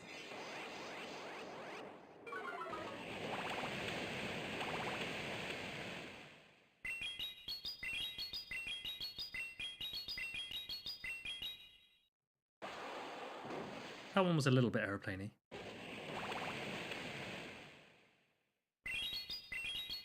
I'm so confused.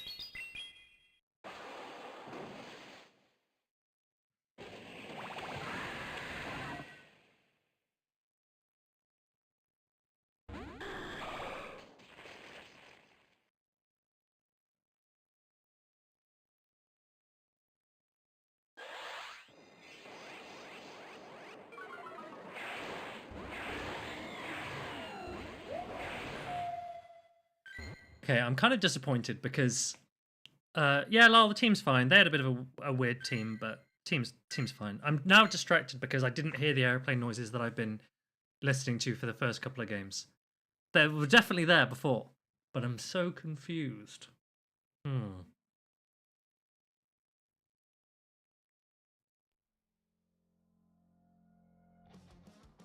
Right.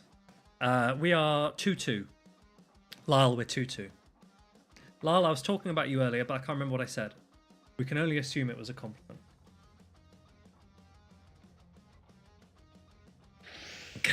I have my headphones. I wasn't getting closer to the phone to listen to it. It was more of a confusion. Okay, we need to see if this is Charm or Waterfall.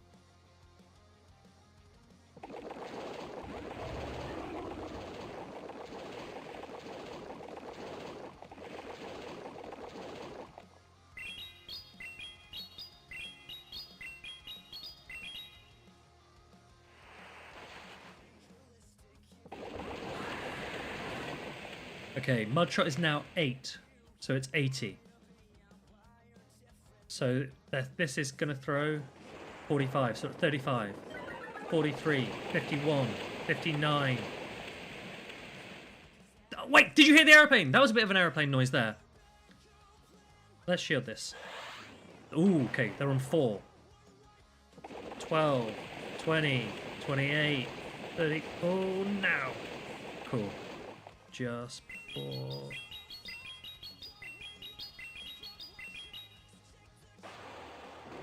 Okay.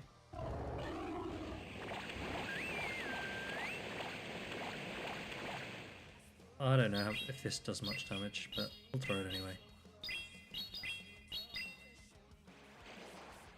It does not do much damage.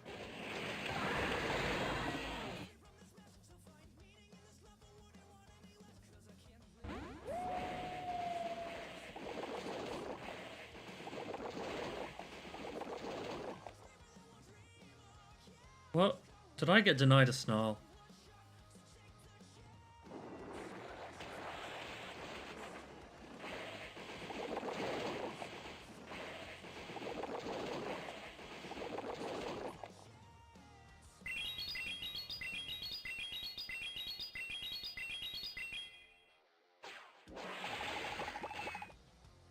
Ha! I mean, I say, ha, I'm stuck.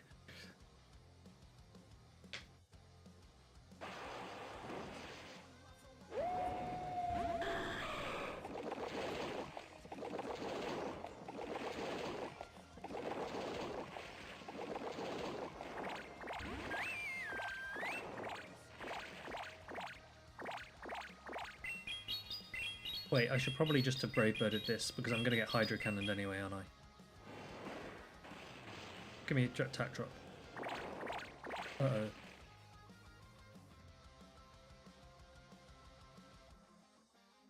I mean, doesn't matter, I lose. Where's my Earthquake?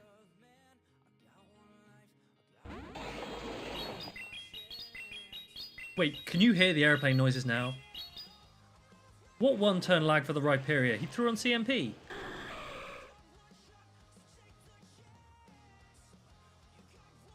Okay, that was bad. That was... I don't know if that was my fault. Maybe that was my fault.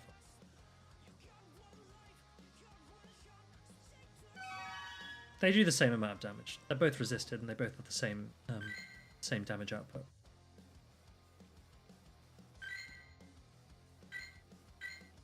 Why would Brave Bird be better? Are they not both 135 damage? 130 damage around then? Oh, does it not? What does Sacred Fire do? Oh god, it's been a hot minute since I played Master League.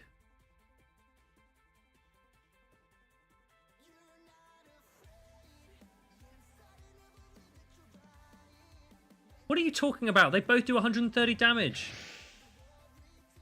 They do both. They do exactly the same.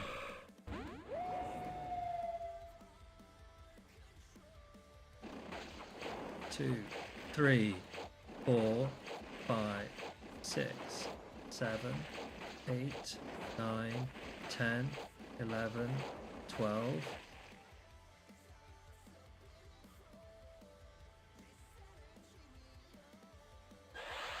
They do have Wild Charge.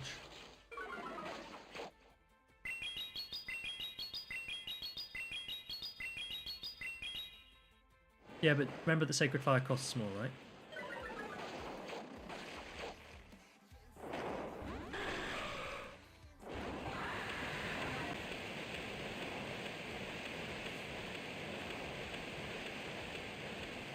Can you hear this? Can you hear this? This sounds like a rocket, right?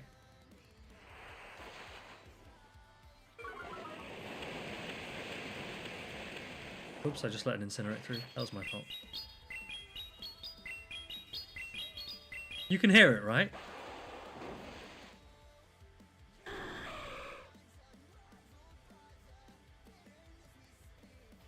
I'm going to throw the Aqua Tail straight away if the Zacian comes back in.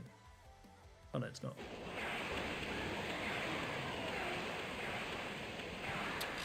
Fraud.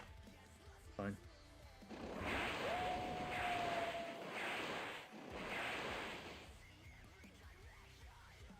Okay.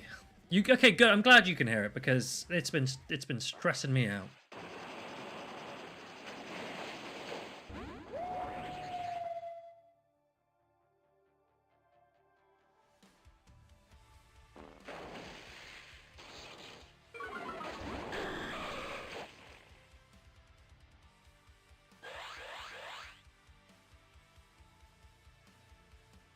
I really hope they don't reach another wild charge here.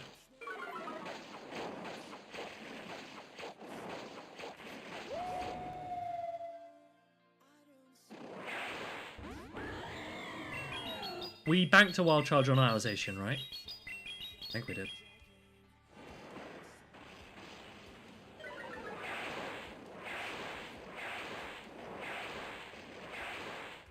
We're all good. We're all good. We are all good. Okay. If I'm 100% honest, I'm not a big fan of the team, Lyle. This is not intended to be any slight against you. It just feels a bit boring. That's the concern. Nothing else. It's not bad. It's just like... just tapping and Incinerate. Tappity tap tap. I think, team, that we need a few changes to Master League. Okay. There is a Yamask Research Day. I didn't know that. Is it ever possible to try and read whether a charge move is a bait or not by looking at how your opponent is swiping? No, not really. Especially not when you're actually playing on the stage. You can't really see them. But also, most people don't swipe. Actually, some people try and pretend to swipe in a certain way, but like, it's not worth... It's really not worth trying to look... because if you make a decision that you get it wrong on the basis that you thought they were swiping a certain way, then it's just not worth it. I would happily, for example, swipe sideways like an earthquake when doing rock slides with my Galarian Stunfisk. I remember doing that.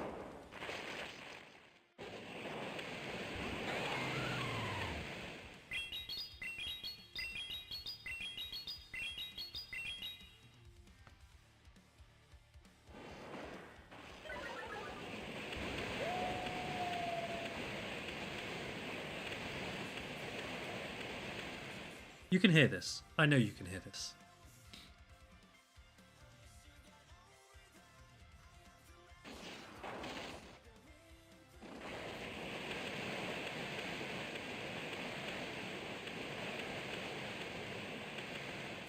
I did, by the way, I just did the exact thing I told you all not to do, which was go and do 8 snarls and lose 4 energy.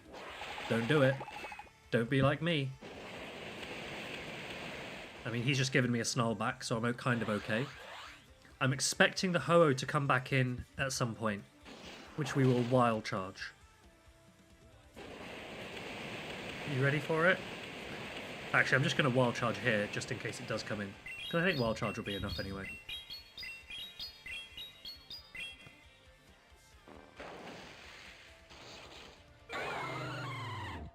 And we can actually reach the wild charge. We can throw a snarl and still reach the wild charge, and we're all good. We're all good. Okay, they have a Brave Bird loaded.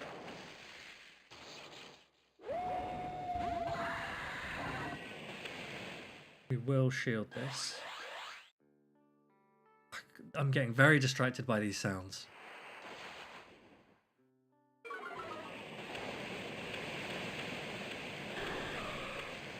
Don't be a Bulu. Don't be a Bulu. Good. It was something that wasn't a Bulu. It's probably another dragon that knew it was going to get spatial rendered. Ho-Oh Double Dragon is popular. Okay, good. Very good, very nice. Can't I lower the sounds? I mean, I can, but I'm getting a bit of a, you know, that like masochistic urge to put myself through it, you know?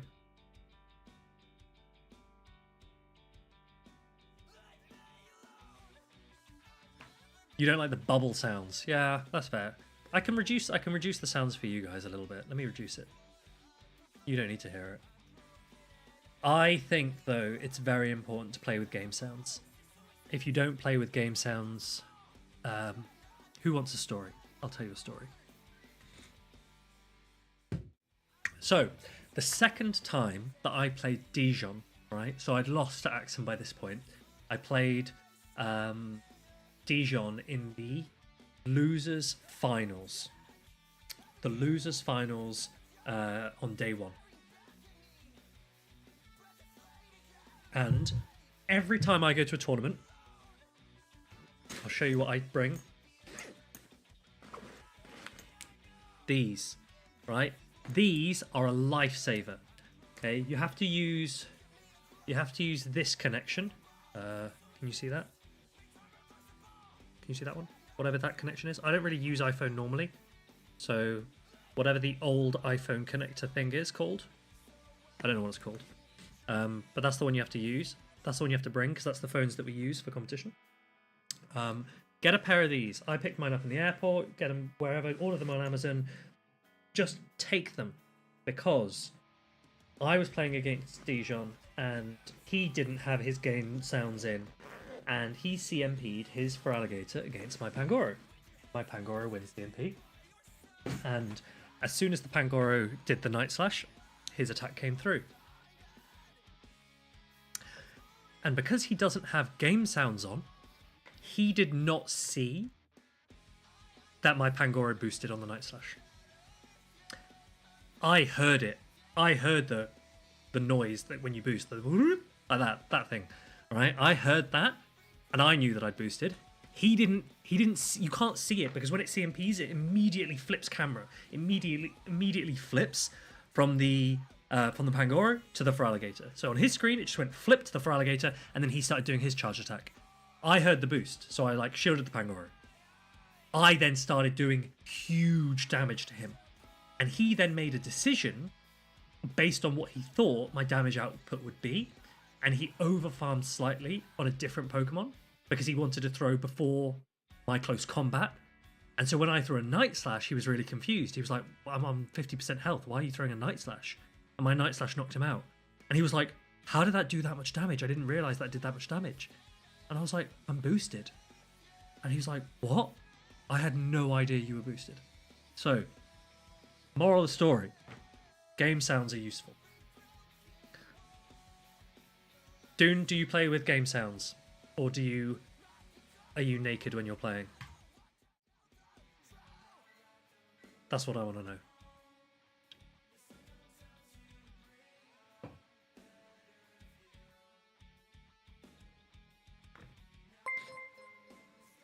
Hey guys, we're 2 out of 2. How many sets? Shark. We've done like 6 games. We have so much left that we could do. Raul, how you doing? Welcome in, dude. Oh dear. Are you the only one playing on the toilet? No, actually. If Lyle is still around, Lyle and I played earlier today, and he was just like, well done, Freed. You beat me while I was in the lunchroom at work, and I just sent him a picture of me, and I was just in the bathroom. And I was like, Lyle, no complaining. Okay, they've done another one. How come I'm not using Pangoro? I don't have a Hundo Pangoro, otherwise I absolutely would be using it. And also because Lyle gave me this team, and I'm doing it out of respect for Lyle, Jeff's third 3 times regional champion, the man, Mr. Jeffs.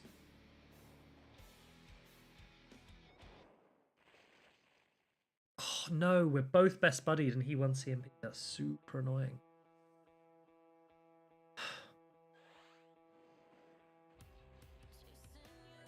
What is the correct amount to undercharge this? Why don't we go with like that? Do you reckon that's...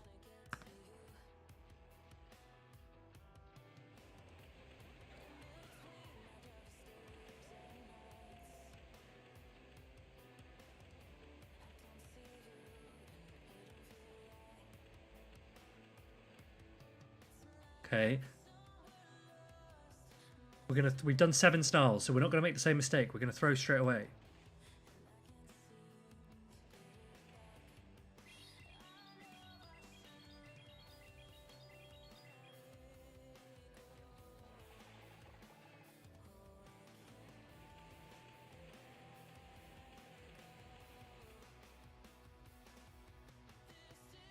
We are going to lose. Because I need to Dragon Breath this down, and they're gonna have another dragon in the back with 2 shields.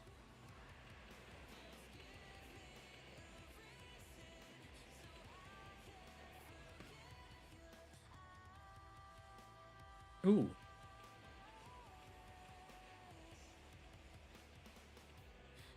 This is a bold bait. This is actually a bad bait.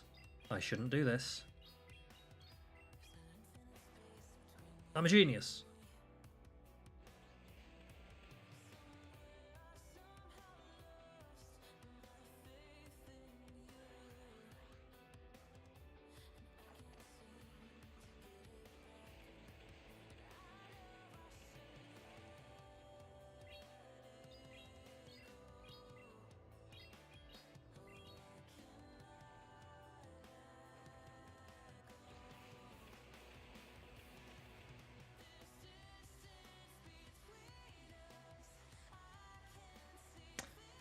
I don't know how to take their Ho-Oh out as well.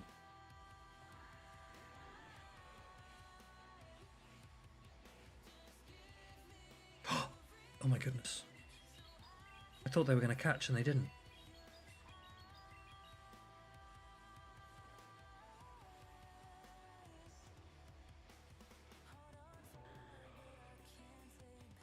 It's a draw! Wait, are they at an attack? It's a draw! No!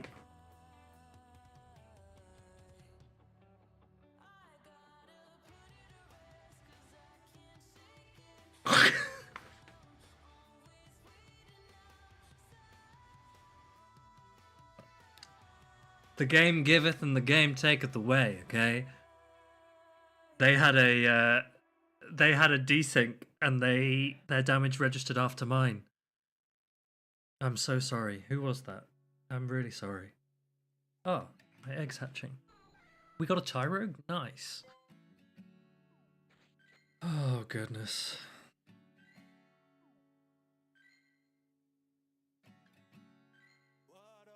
Red card. I'm so sorry, red card. That was entirely the game's fault, not mine. Is that going to get fixed? I don't know. I don't know. Yeah, the ads are so frequent now. It's kind of because I get a little pop up now every time there's an ad, and I think last stream I actually had to reduce how many ads there were because there were so many ads. But like I only have a slider of what I can do, so I can either reduce the number of ads, but they're longer, or increase the duration of the ads or something like that, and then they're less frequent or something like that. But I only get a weird slider to do. So hopefully these ones are less annoying because they're shorter ads, but. I can only apologise. 1, 2, 3, 4, 5. Whoa, they caught the close combat.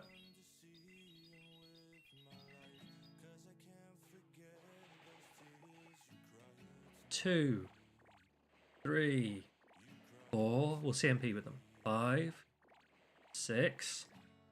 Okay, they're just going to shield and farm down. So they're on 7, right? 8, 9. Oh my goodness. 10. Yes.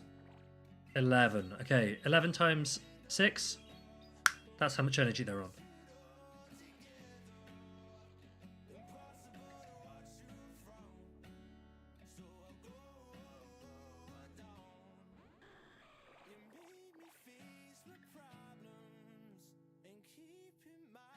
I'm going to take 1, I think.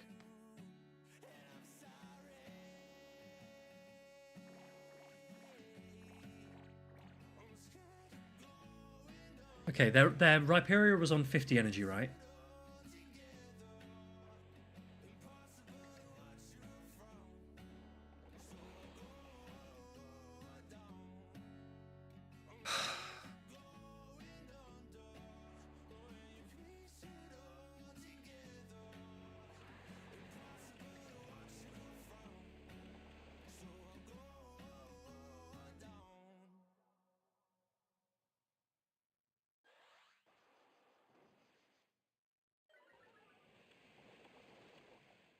Oh, I accidentally let another mud slap through. Hopefully this takes it out then, because otherwise that's annoying.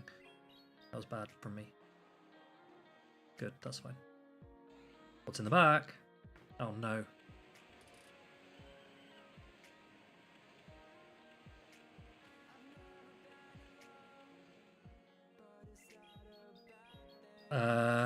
We need to not let them catch.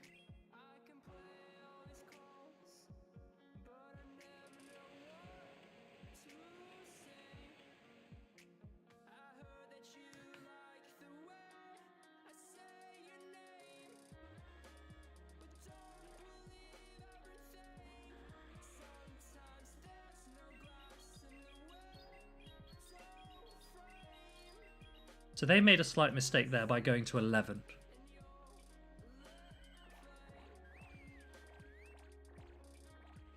I mean, they could have just thrown... if they just thrown their next disarming voice, then they could have charmed me down. But that's fine. We don't mind. We don't mind. GG.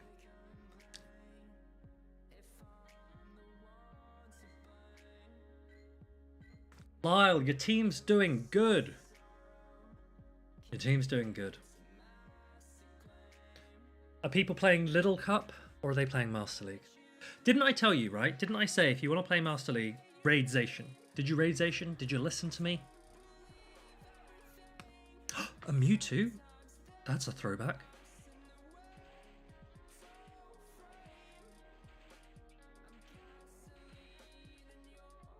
Team, what do we think about giving Mewtwo Psywave?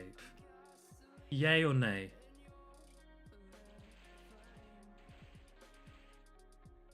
You're only on audio in the car. Lyle, we're doing good with the team, and we're missing you greatly.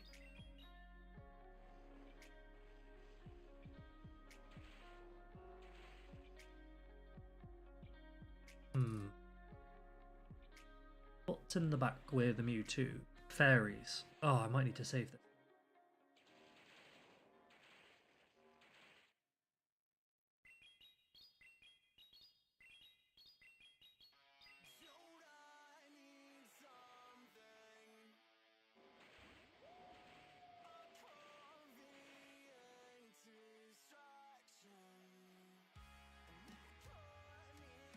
You saw Yasser tweet?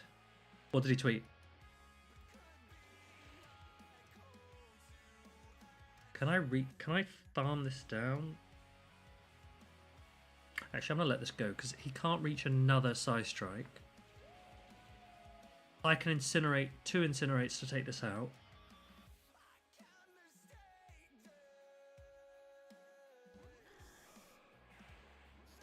Uh-oh.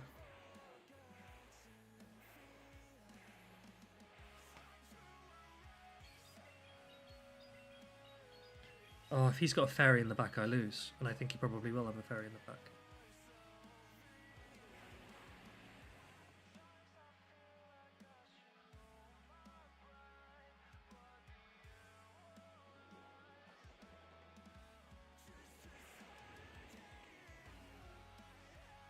B.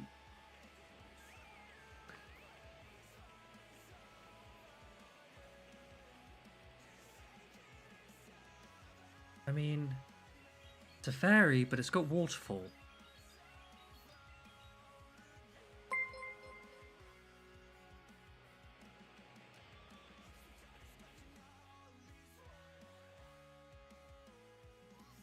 I don't know if we can win.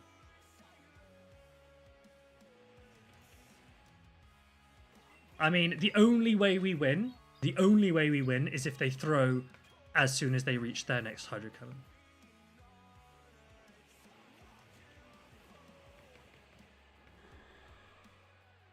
Hold on a minute. Does this take it out? If this takes out the Primarina... Tap, tap, tap, tap, tap. Oh my goodness! The Lyle Jeffs team! It's unbeaten in this set. Thanks, Lyle.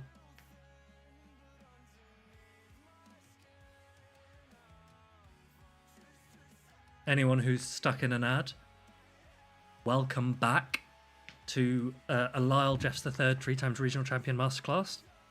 We're going to put a star piece on to collect this because free dust. Oh, I have a star piece. Wow. Rare candies? I actually need rare candies. Guys, do you know what I did? I made a really dumb mistake.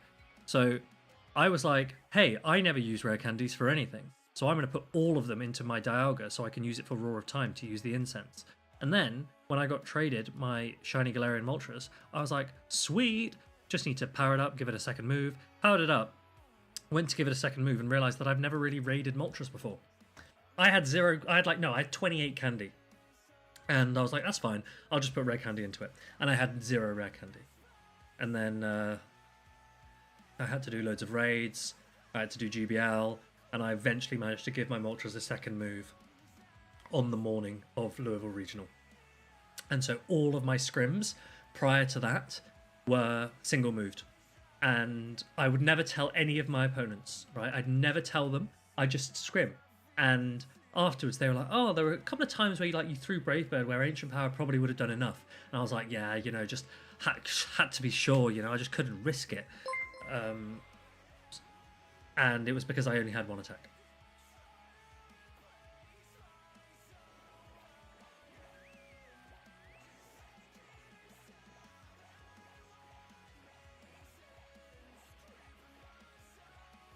This is not the Ho-Oh answer they think it is.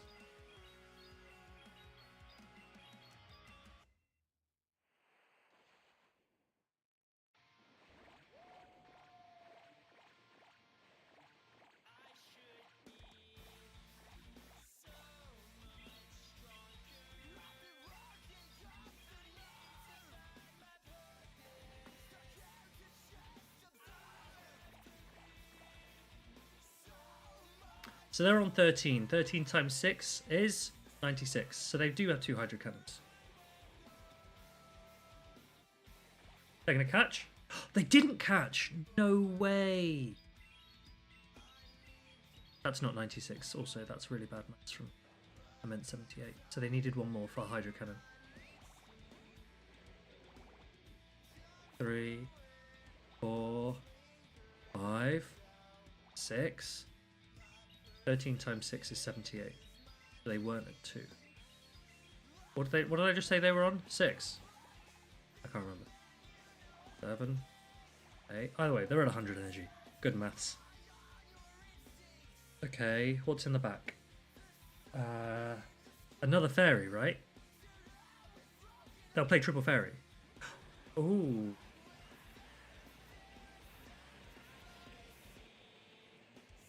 We good. We good.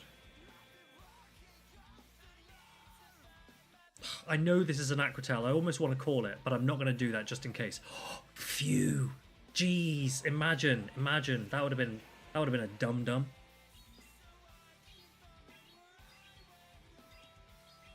If they had come in with Waterfall Primarina, then I would have gone into Palkia, I think. Phew. Imagine if I'd no-shielded that. That's the kind of thing I would have done before, just because it would have been funny. Not worth. Not worth. Lyle would have been so disappointed in me. He would have sent me... What does Lyle do when he's usually disappointed in me? He usually sends me a picture of his face with an expression of disappointment. And then I have to think about it when I go to sleep. Which I would do anyway, but it's sad when he's disappointed with me.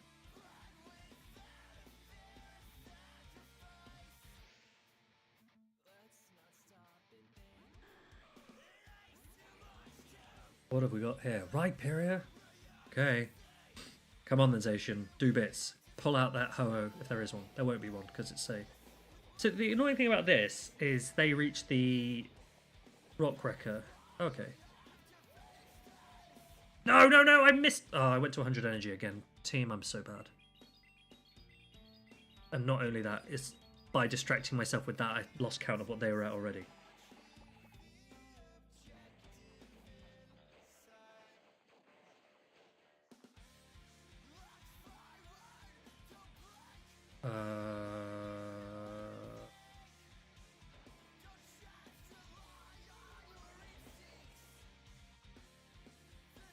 I'm confused. How was I able to snarl and throw my wild charge? Did they lag a turn?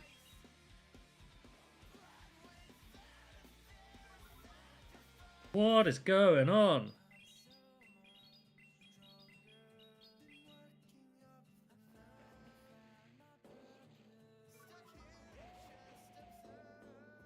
Okay, let's think about this.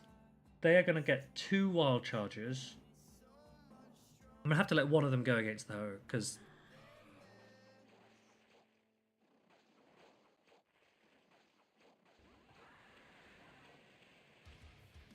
Okay.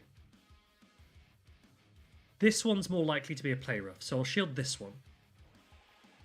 And now they can't reach another play rough. Oh my goodness, I lose. Shiny? Is there any way I can win this? I don't think there is.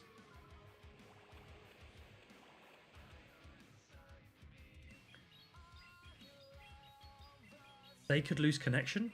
How do we make them do that?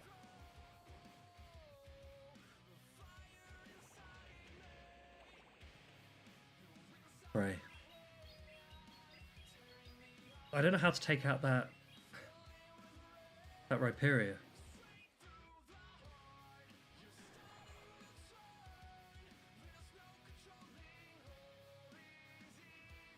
The Rhyperior has a Stone Edge, right?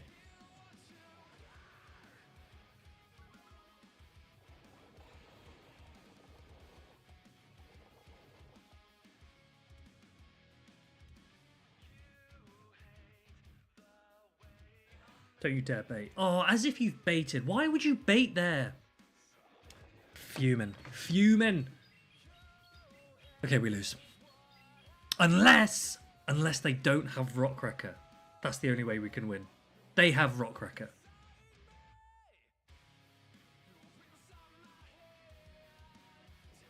Oh, goodness. Goodbye, sweet bird. I can't believe they baited me. When do we start running our Earthquake Ho-Oh? We need 3 attacks on this Ho-Oh. Lyle, we lost a game, sorry. My bad.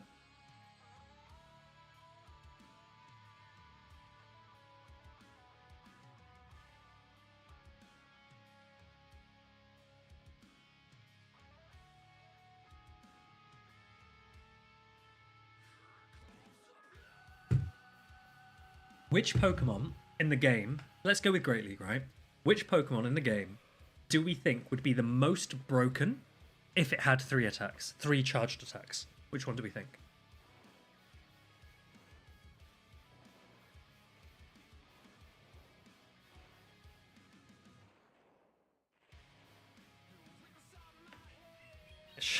Shadow Skarmory.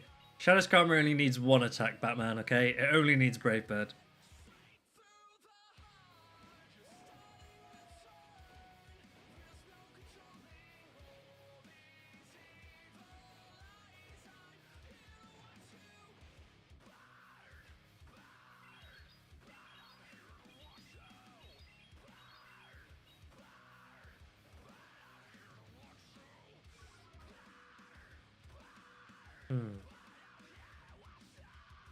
They're not going to bait here, right?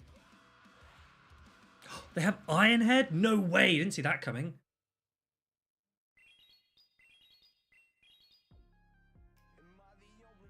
Okay, now I have to work out the maths again. So they did 9, 10, 11, 12, 13. Okay, maths. 13 times 8. 1. Okay, they're 1 energy over. Okay, I need to take their next shield out. 2, 3. So I think they're on 17 energy.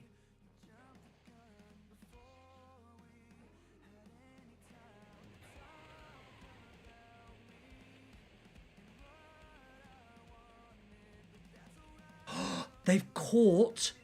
They think that they've caught a close combat, but they've actually caught this.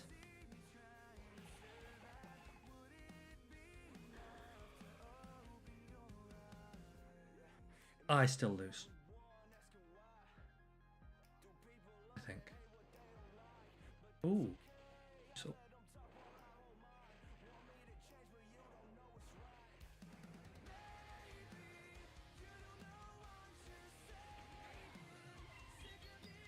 So when did they switch out? They did it after 4 snarls. 6, 7.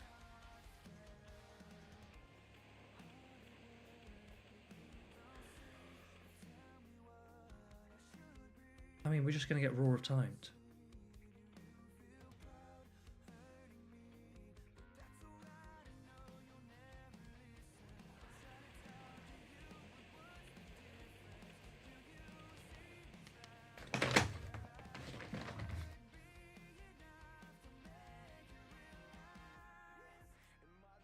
No way! What are you doing throwing an Iron Head into my Palkia?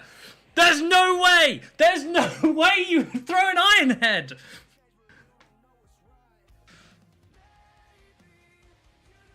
Oh, it's because you have Thunder. Okay, maybe that makes sense. Even still, what are you doing throwing an Iron Head? Hey. That would have been good, though. That would have been good.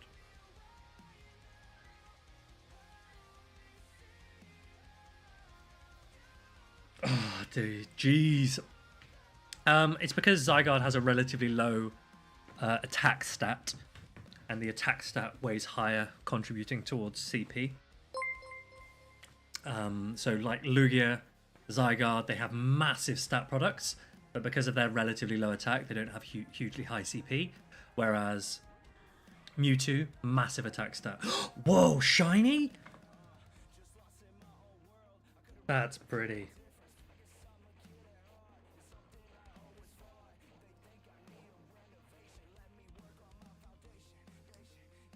Okay, they have thrown their first wild charge here.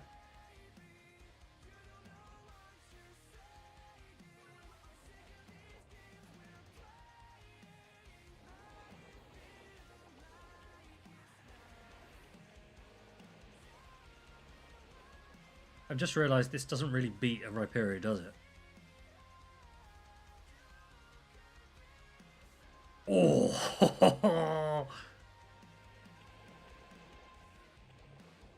That does a lot of damage. That's a lot of damage!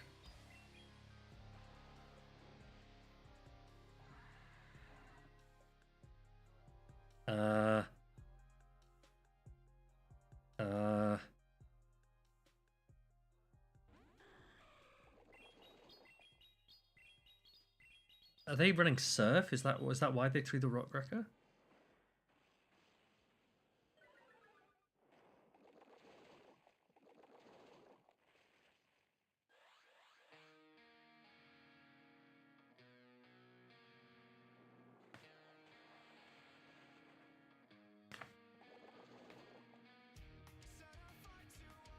I didn't mean to do that.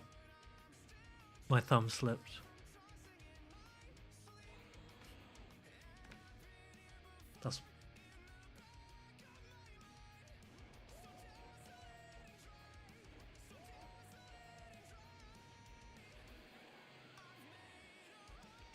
Can't believe I just did that.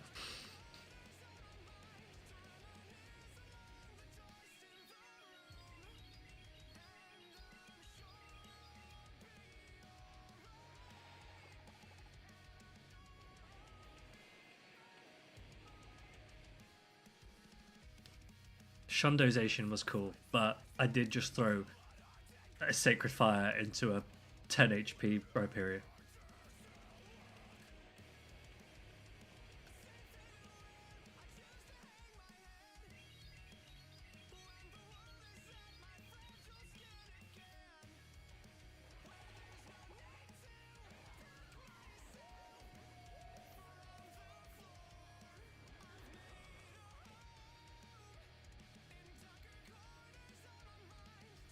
Look at that. Do you know, I didn't even get a Shinization.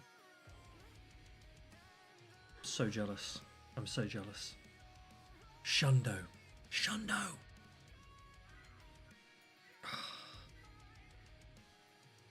Silly mistakes, team. Have the casters for Leal been announced yet? I believe they have. The casters for Leal are Leo, Arby, Amanda, and Martine are the casters for Leal. And they've also announced the casters for LAIC.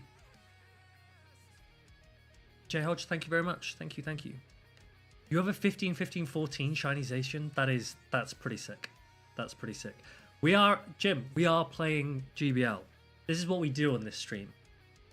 We play GBL sometimes. Is there a website to find the times of when the streams start? Yes. There should be. I'm not actually sure what that site is. Dracoviz should have all the information. If you go onto Dracoviz should have everything. I can't believe I threw that. I'm now just playing on my lap. Oh yes, the I am casting LAIC. Thank you, Trip. Thank you. Yeah, that is the link. I am playing Leal. Yes, I'm playing Leal.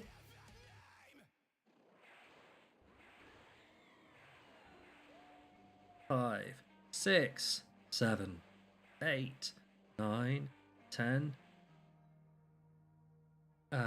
So how many to an Oblivion Wing? That's 50, so 8, 7. Okay, so that's 2. Cool. 3, 4. I'm going to throw now because obviously... Oh, I was supposed to change to Quick Attack, but I never did. Because now I can't really snarl them down, can I? I can shield and commit to that. 5, 6. Ooh, they've given me 7. They've given me a snarl. I'm going to snarl down. We're good. We're good, team. We're good.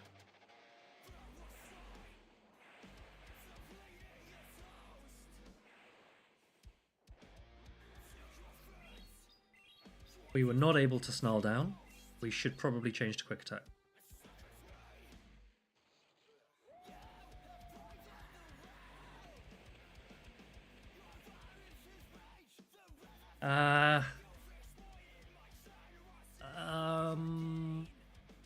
We're not going to win, are we?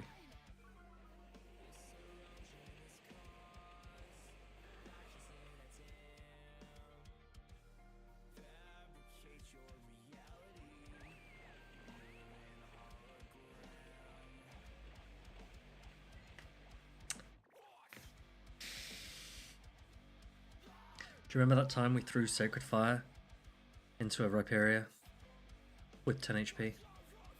Good times. Good times. It's fine. set 4. This is set 4.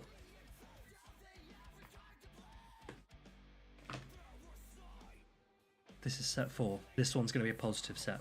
I know it. I know it.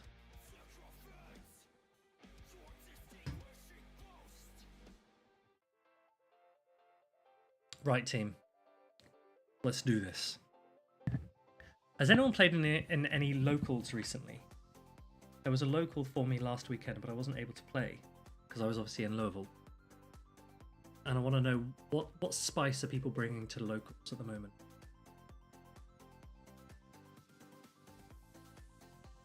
Is there anything doing well in locals that people aren't yet using in regionals?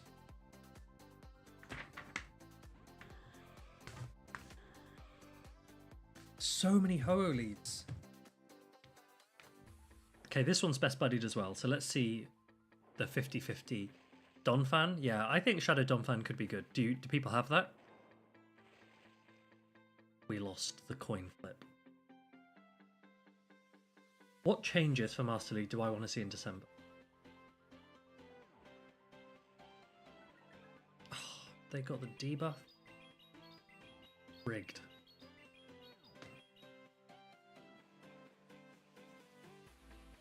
Ha!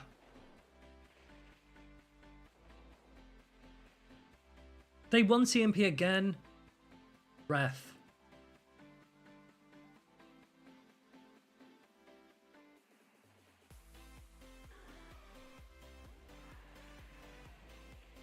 That is a swap.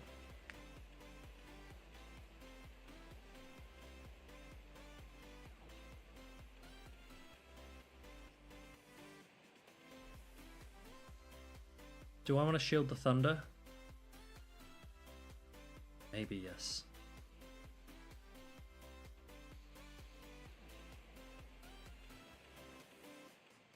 Why did I lag?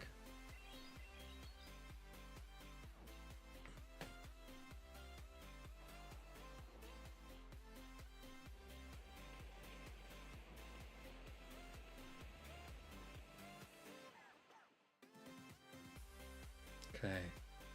Ho-Oh, Kyogre. It's in the back.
Are they at back-to-back is the question.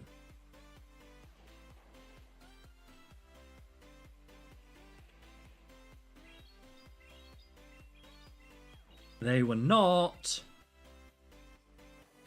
100 wins? Wow!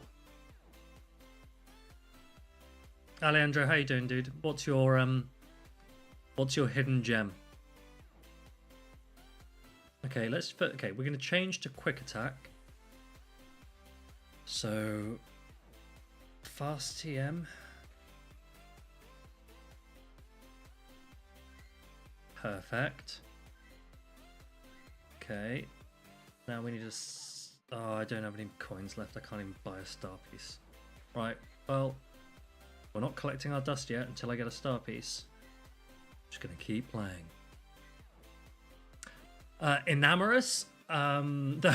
Yes. Enamorous is a Pokemon that I do not have. Who has an Enamorous? Trip, I know you've got an Enamorous. Alejandro, do you have one? I don't know if it's better than Snarl. I think Quick Attack is generally more flexible than Snarl because you can switch in and out a little bit quicker. Oh, I have an active star piece, do I? I've got an active star piece. Thank you so much. Completely forgot about that. Hell yeah. Oh, what did I just click? I don't want. Wait, turn my GoPlus on. Bluetooth's off? Okay. Okay.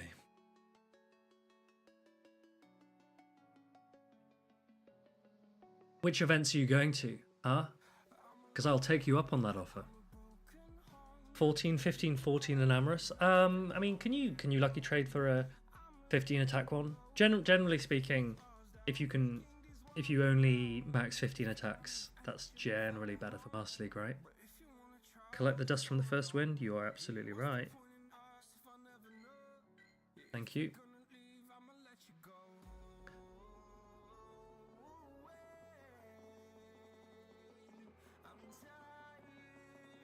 LA.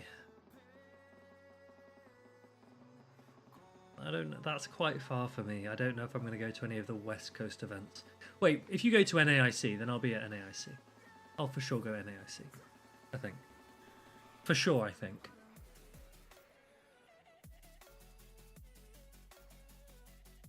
Lando Therian. Do you know what? We haven't seen many Lando Therian, have we?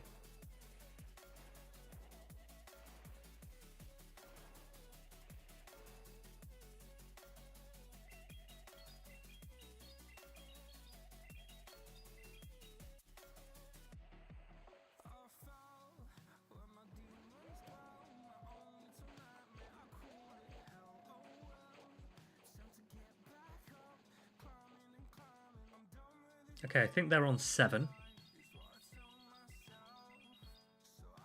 Why did I only get great? Fraud. Where is NAIC? New Orleans.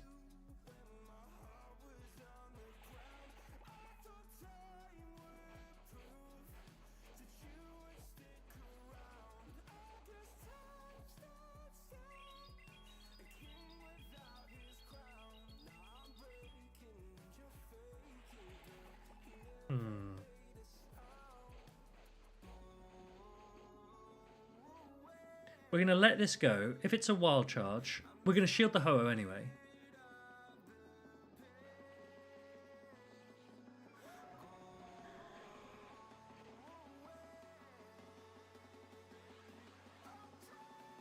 We're going to shield this. The Zygarde has an outrage.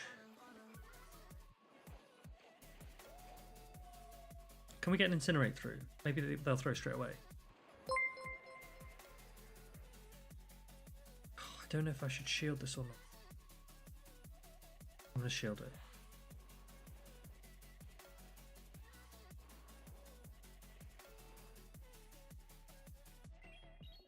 How many do we reckon they're on? I think they're at a crunch. I'm going to get outraged on this instead.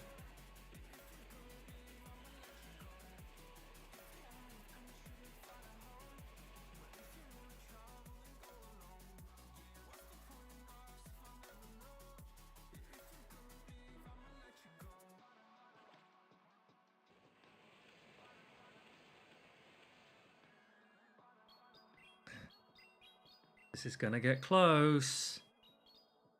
This is gonna get close.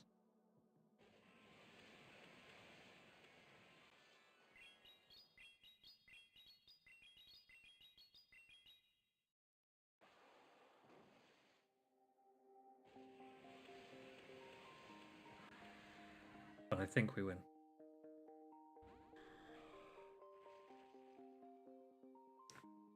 Wait, I need to check that the Zygarde actually comes in this time so that I don't throw my...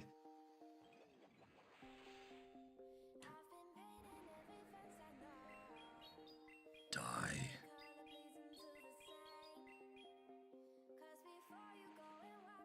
Yes. We beat the Zygarde team. We beat the Zygarde. What did I think of our battles today, Alejandro? When did we battle? What time was it?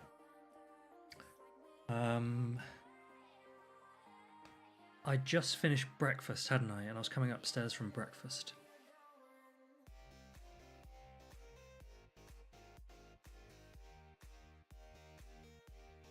Yeah, I mean, yeah, they were. I think my team was. The team that I used was fine, I think. Yeah, I was eating breakfast at work. I'm trying to remember. I actually did quite a lot of scrims today. And not as much work as I should have done, which is bad, but it's fine. I'm working from home tomorrow.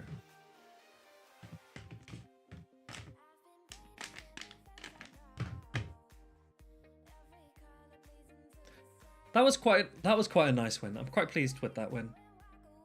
Zygarde double fairy. Ooh, a Giratina. Okay. We haven't faced one of these in a hot minute.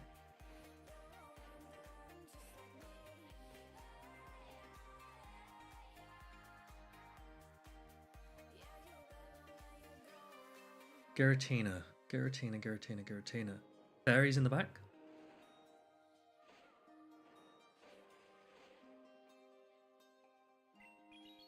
We'll throw this, then come in with Zacian.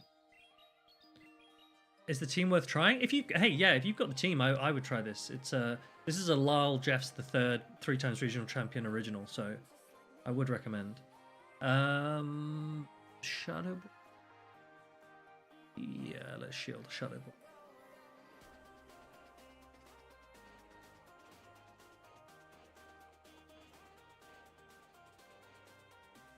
They're still here. Why are you still here, Giratina? Wow, they don't want to go down. That's interesting.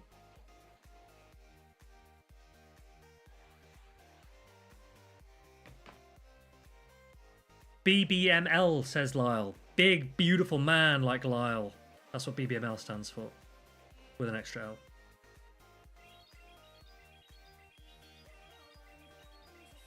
Do you know what I want to do? I want to catch a shadow... Oh no. They let themselves go down. It's fine.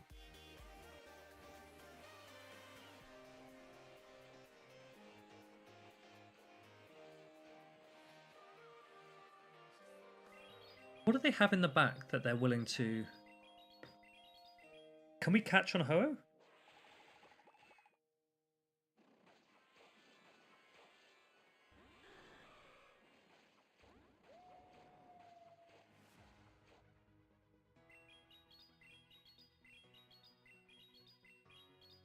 Don't know if we're going to win.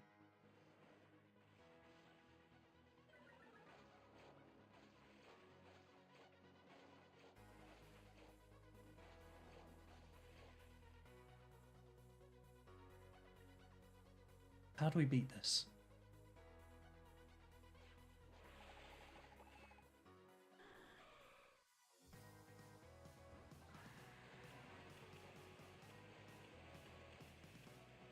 Okay, they've done 15. What's 15 times 8? 120. They've done 2. Okay, they're just at 2 play roughs. They're going to come in with their...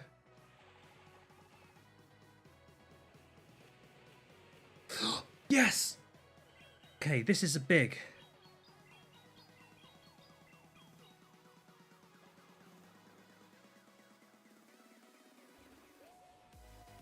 Oh, wait.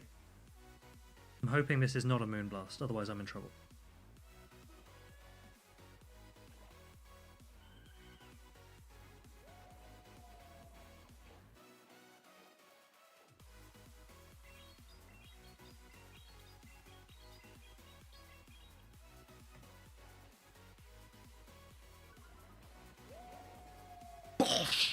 Big win. Big win. That was a good win. I was focused.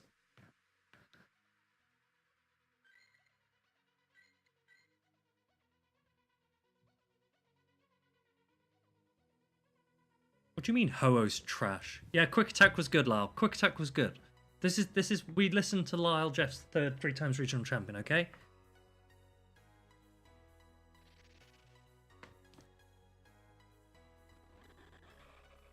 Oh, whoa. Why does everyone use this?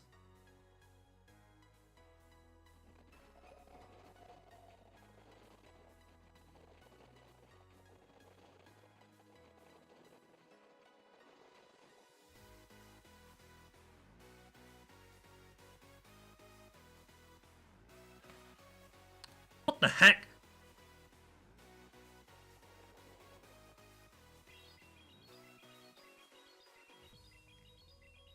Surf is 45 now, right? Okay.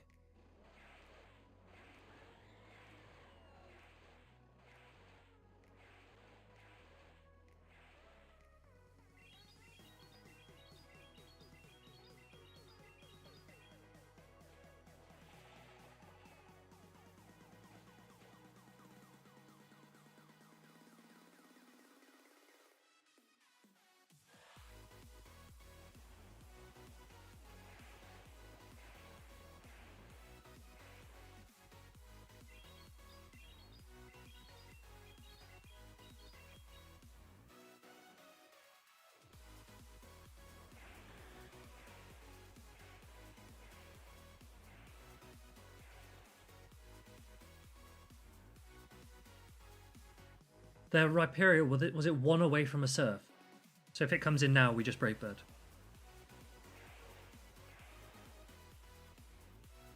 There's... So we're just going to Brave Bird this. Oh, didn't take it out.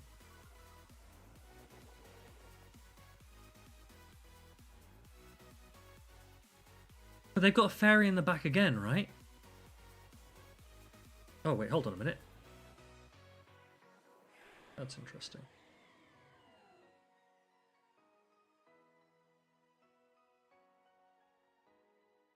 Oh, I just don't think we're going to win.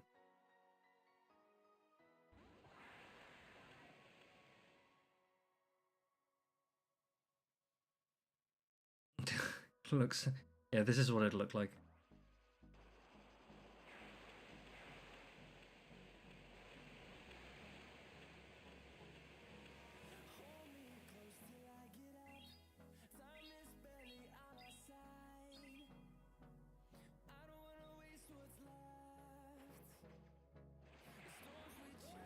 No, we lose.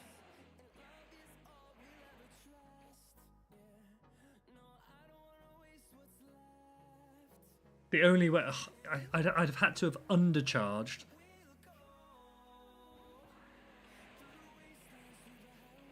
I'd have had to have undercharged the special Ren versus the Kyurem, which is... How do you do that? How do you do that? It's not possible.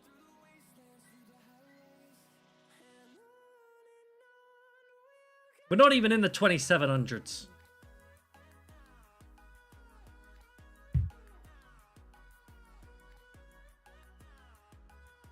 I'm so hungry. I had pasta for dinner though. I can't complain. I am so hungry.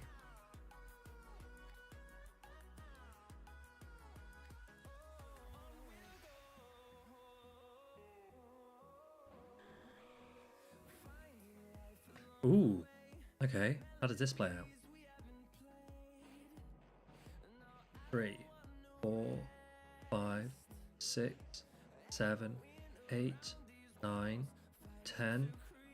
Oh, look at that incinerate. Did you see that? Baby.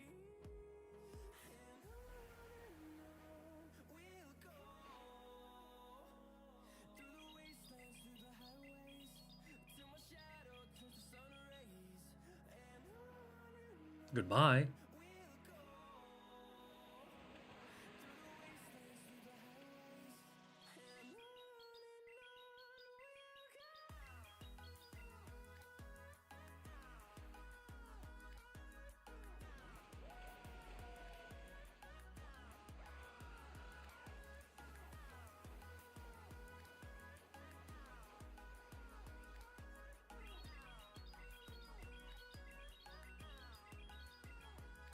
That Necrozma went down pretty quickly.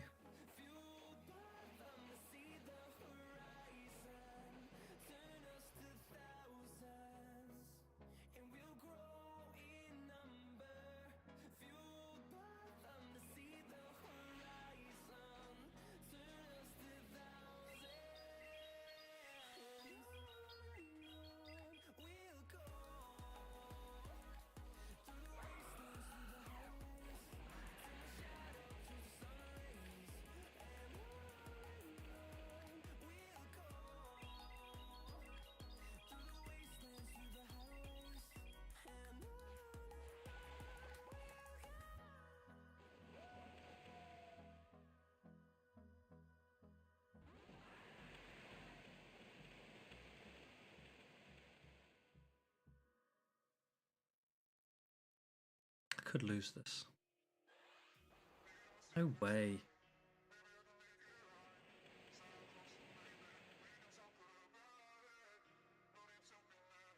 I'm an idiot.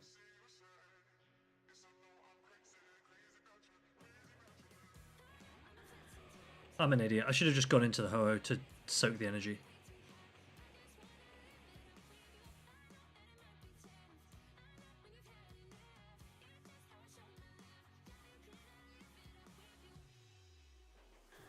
Fool!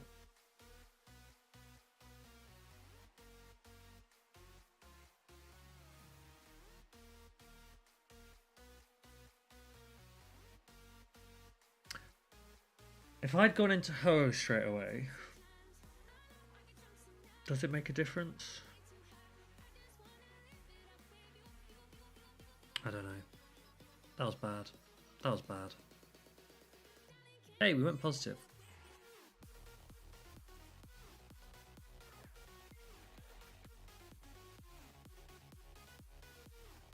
Yeah. What change would you give to Giratina to make it better, though? That's the question.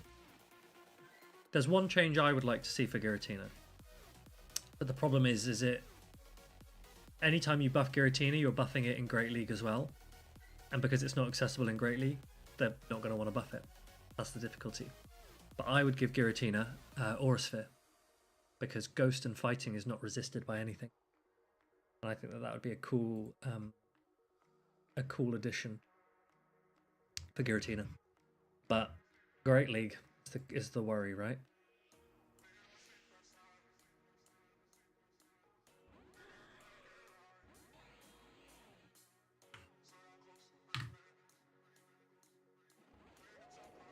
Two, 3, 4, 5. Shield.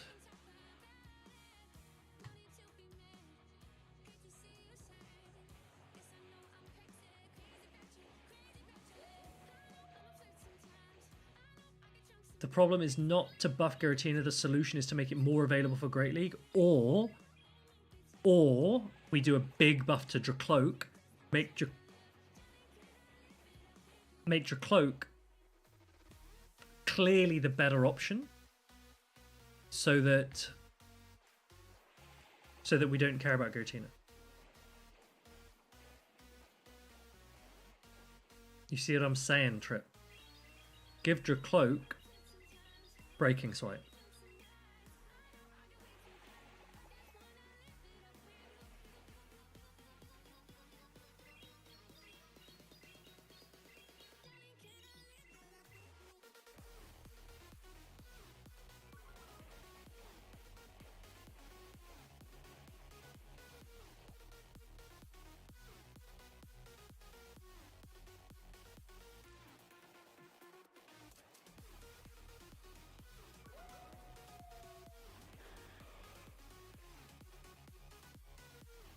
I think we just let the Wild Charge go.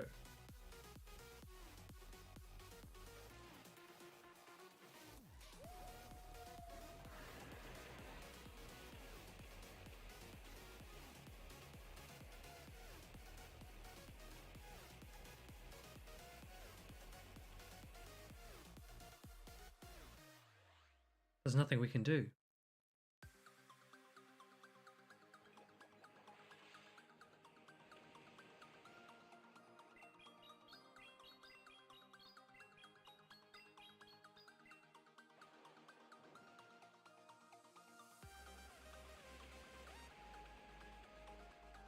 We need 30-second switch clock.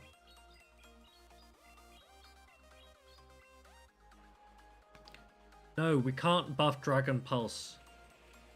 Dragon Pulse buff is an Altaria buff. We don't want that.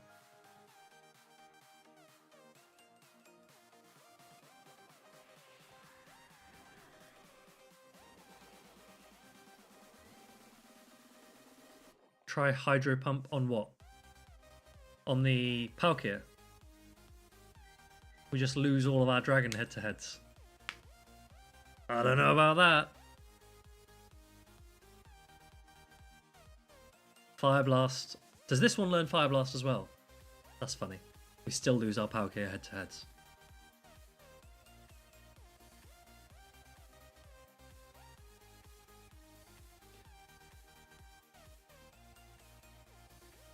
I am pushing, team. I am pushing for Great League to be accessible all season in some form or another.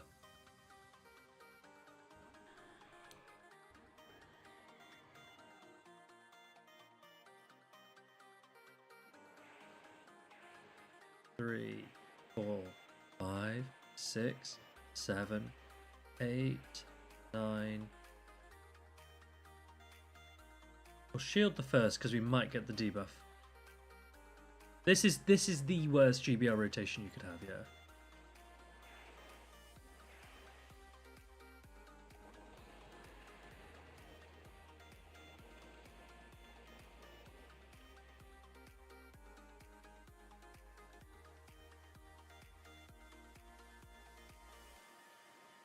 Wow, it does so much.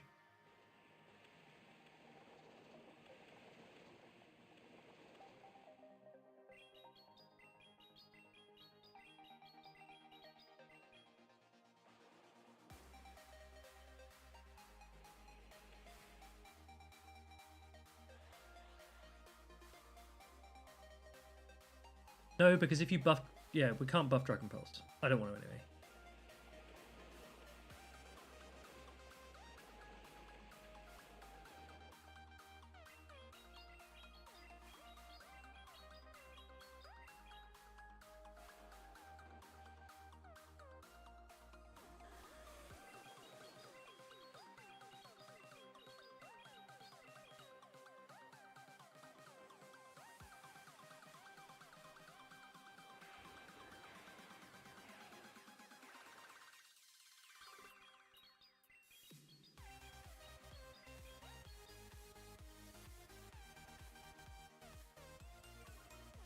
Hey, this is playable.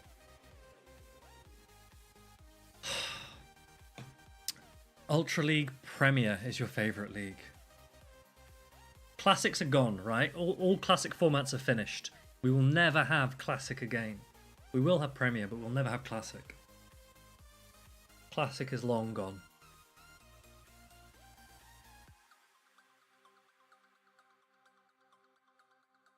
But I think that we should have... Classic was pre-XL. So a Classic format means you cannot use XL Pokemon. The max level you can use is level 40. But now that everyone has been encouraged to do XLs, then we won't have Classic again ever.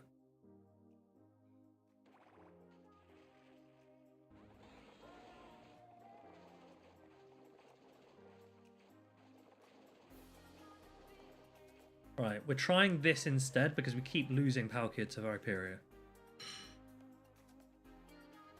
Okay, we get a good shield on the Rock Wrecker.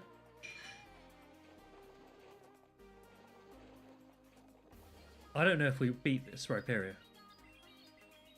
This Viperia is a joke. Look at this.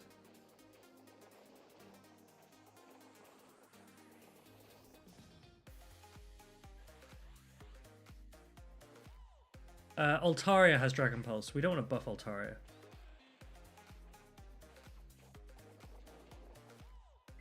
What? How the heck am I supposed to take out this Viperia?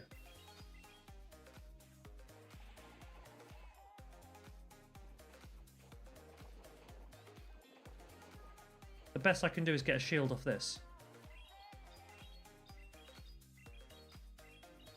Now I'm just going to get farmed down anyway. No!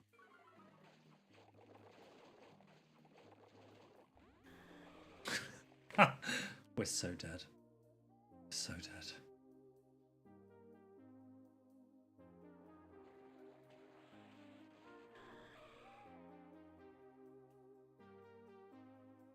I'm not playing.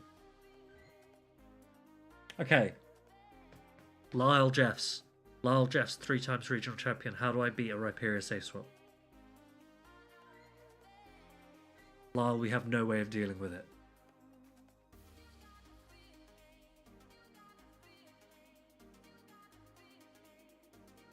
I guess you just have to go into the Palkia and get both their shields down, right? What else can you do?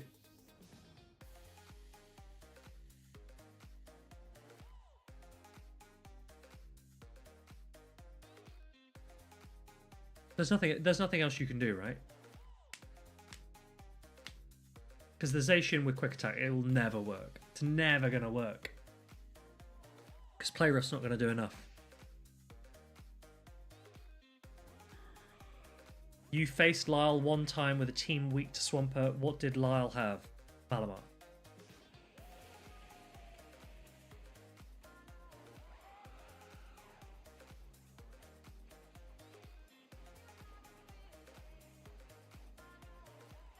Oh, he had a Swampert? No way.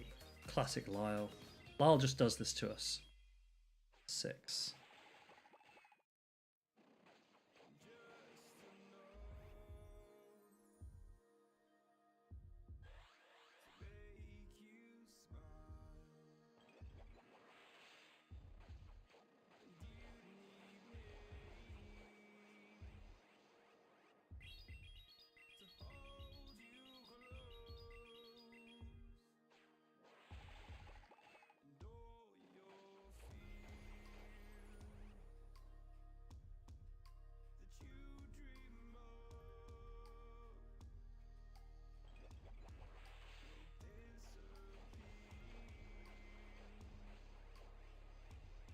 This is so bad.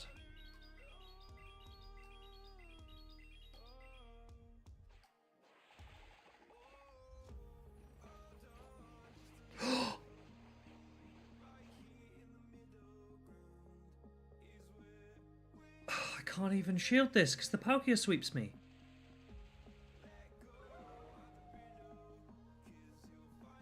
Have they got a fairy in the back?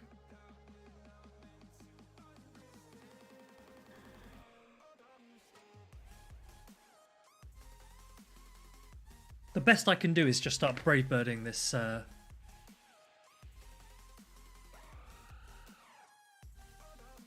This Palkia, right?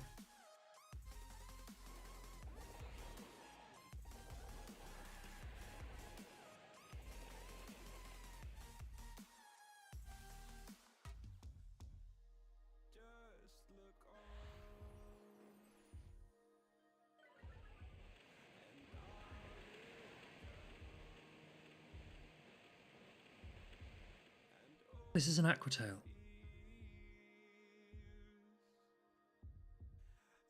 Oh, balls. Lose again. I don't think there's any way I could get up to a Spatial Rend and still outpace the Rhyperior to the next Aquatail. Lyle, we're struggling with Rhyperior here. I wish I had one. How do I not have a Rhyperior? You were running Tentacruel, Lantern, and Talonflame. That does seem weak to Swampert. Arguably, Brent, that is a bad team. I'm just saying. Just saying. Right, come on. Let's win. Lando instead of Ho. Would we not get absolutely crucified by a Tapu Bulu?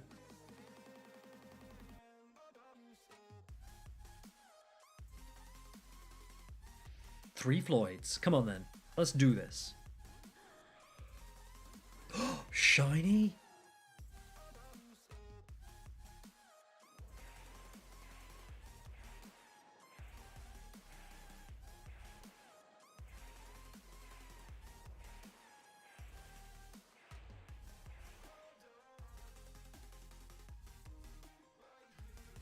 Shield the first. Let's see if they swap in Rhyperior. If they swap in Rhyperior, let's just Sacred Fire it. Because we need a way of chipping it. Maybe that's the way. We just need to start chipping it.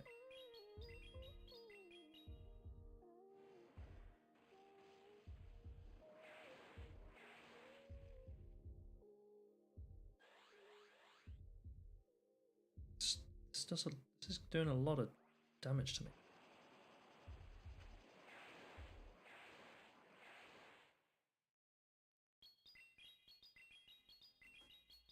Yeah, people do hit legends with bad teams all the time.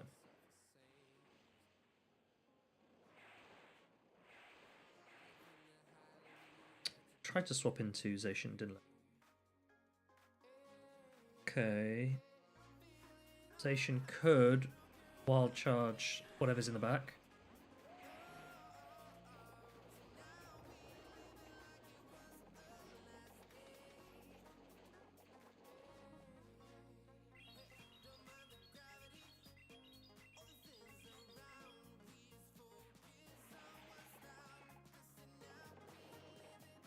I'm expecting Palkia to be useful in the back. But it might not be.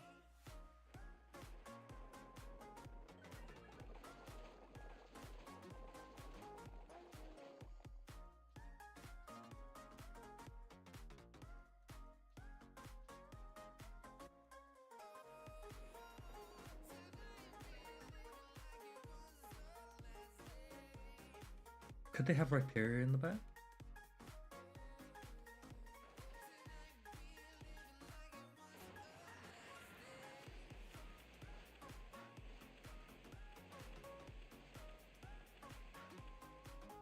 This isn't an outrage. Could be worse.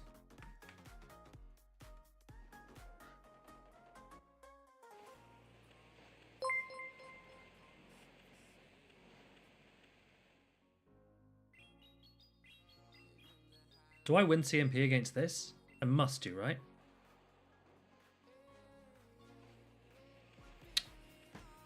Oh, count. Thought I had one more. That's my fault.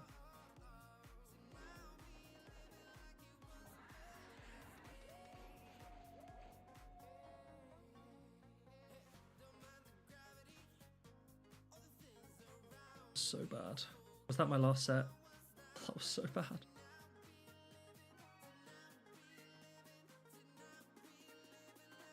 No! Okay, that's fine. A Gumi? One sec. Let's catch this Gumi. Right, I'm not a fan of Master League. Lyle, the team has no response to Rhyperior safe swap. What are we supposed to do? Rhyperior just comes in and we just can't do anything and bullies us. And then still probably comes out with a Rock Wrecker. Teach me the ways. Another Gumi? Yeah, what's the better Rhyperior answer that would work with this?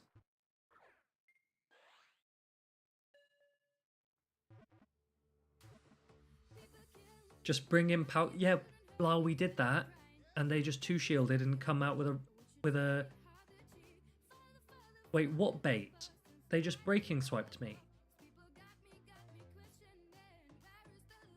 What bait are we talking about? Where's the bait? They just breaking swipe through the Palkia and then Rock Wrecker whatever comes in. And then I lose.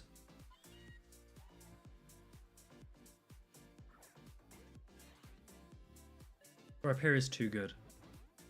So good. Lyle, lucky trade me a shiny Rhyperior. Rhyperior was the worst thing to happen to Master League. What do you mean that's why everyone has a Bulu? Trade me a shiny Bulu. Lyle, open my gift. Let's go lucky friends quickly.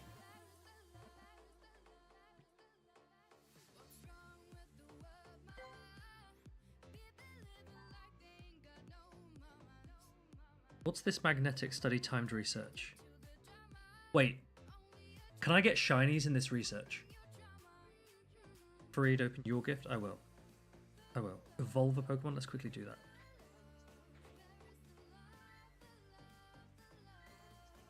I can get shinies? Alright, team. We're going to do a prediction. How many shinies will I get if I do all of these? Where's my predictions thing? Poll? New poll. Okay. Firstly, let's count how many things I have. How many encounters? 1, 2, 3, 4, 5, 6, 7, 8, 9 encounters. How many shinies?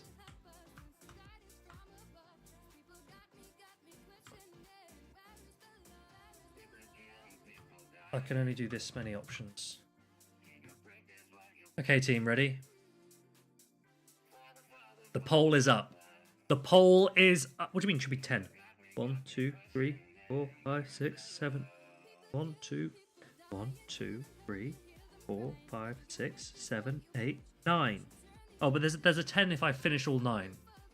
I didn't count that one, I guess. Team, what do we think? How many shinies from these 9 to 10 encounters? No, actually, this guess is going to be... Why am I not getting 10? This guess is about the 9. This is out of 9, how many will be shiny? And then we can do a guess for the last one. Okay. Where's the poll? It's over there. Oh, I'm not getting 10 shinies? Well, I might. Trip. Doesn't bother me.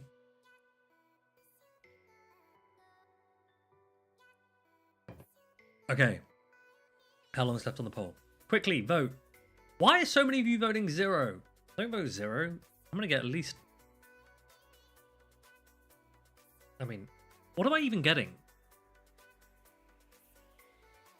What even are these spawns? Are they Magnum? Oh, Magnemite. It says there. Okay, that's fine. I don't need a shiny for this. Magnezone. Interesting. Okay, team. Poll's almost up. None of you reckon I will get 6 to 9 shinies. That's disappointing. 0? Guys, you have no faith in this game. Which one shall I do first? Shall I just do it in order? Or do you want it in a random order? Okay, for those of you who have guessed, actually, who guessed? 2 people guessed 2, okay? Whoever guessed 2, you get to pick which ones I open first, right? If you guessed 2, pick a number between 1 and 9, and I'll open that one first. I've just noticed I have no way of verifying who voted 2. Okay, 9. Wow, you both went with 9. Okay, here we go. It's not shiny, guys. Number 9. Behind door number 9 is a silver Magnemite. Okay. Next. What do you mean just start already? Rip the 10 out of 10 dream. I agree. Misclick meant 8. Oh, okay, my bad. Oh, it's also silver. Alright, we're just going to go backwards in order from 0 for 2. Why is this so slow? Jeez, guys. Why do we do this research? 0 for 3.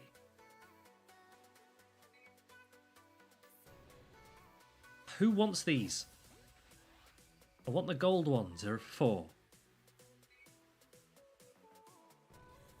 This is such a waste of time.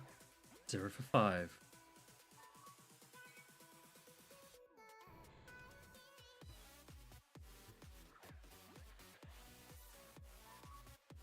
Zero for 6. Oh my goodness gracious. 0 for 7. Oh, I didn't even catch that. Look how laggy my game is. Why is it doing this? This is outrageous.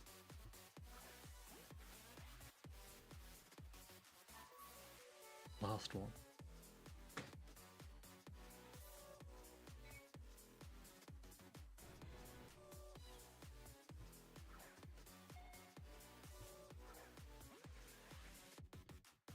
It's fine, guys. We get this secret encounter.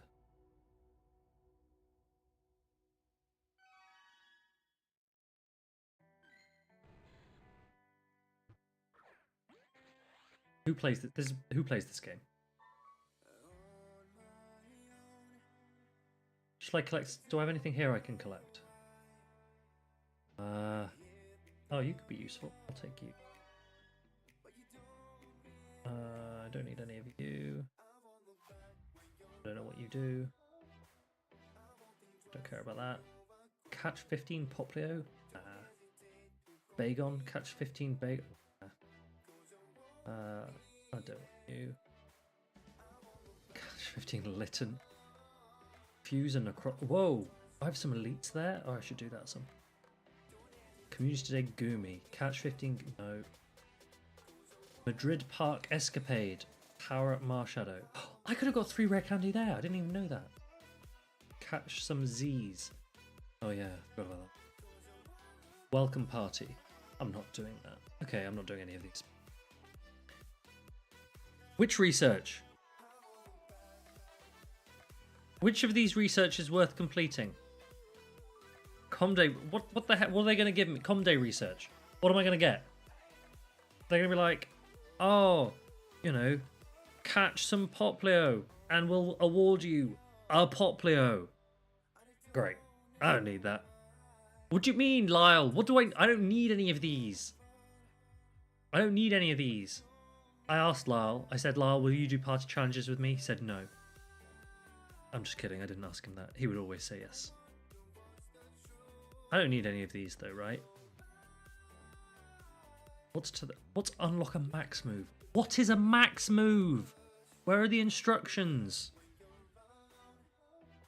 Oh, I can't. It doesn't even click. Can't even click it. Oh wait. It's probably on these.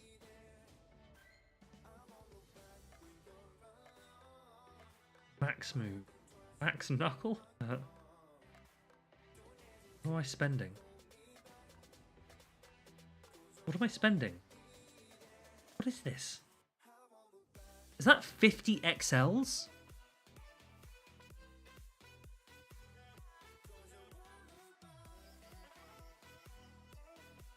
This does not seem worth it. How do I get max guard? Reduce damage taken from attacks. Heal user and allied Pokemon. Unleash an extra powerful... Is this worth it? Is any of this worth it? Cash out worth it, trust. I don't know. I'm not convinced any of this is worth it.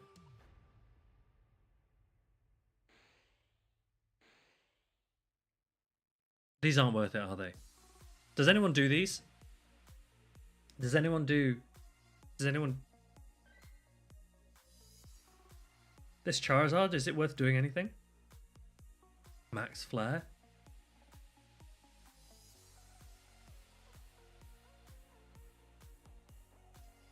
This doesn't seem worth it. What? If I Dynamax, all it allows me to do is do Dynamax raids to catch more Dynamax Pokemon, right? There's nothing otherwise that this is useful for. I don't need to do that. Are there any Dynamax Pokemon that are worth getting? There's no point, right? A Circle of Dynamax, yeah. I'm changing you back to my Baxcalibur. I get so much drift at my flat that my Baxcalibur is just getting XLs for me for free. Dynamax will be the path to Eternatus. That sounds almost like a satanic cult expression. How's my Baxcalibur doing for XLs? 183? Not too bad. You keep walking, dude. You keep walking.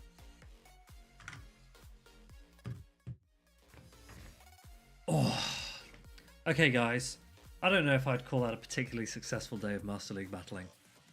But we don't have much choice. I don't imagine Eternatus is coming anytime soon. What is coming soon? Have we had any announcements as to what's coming soon? Oh wait! Didn't they announce Gigantamax for Toxtricity? Should we watch that video? Did you guys see it?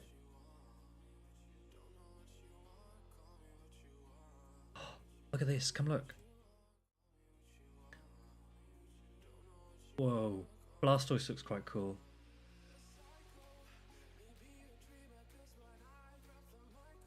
Okay, Saturday, October 26th. When's that? Not this weekend. Max Particle Pack for a mere $8? Is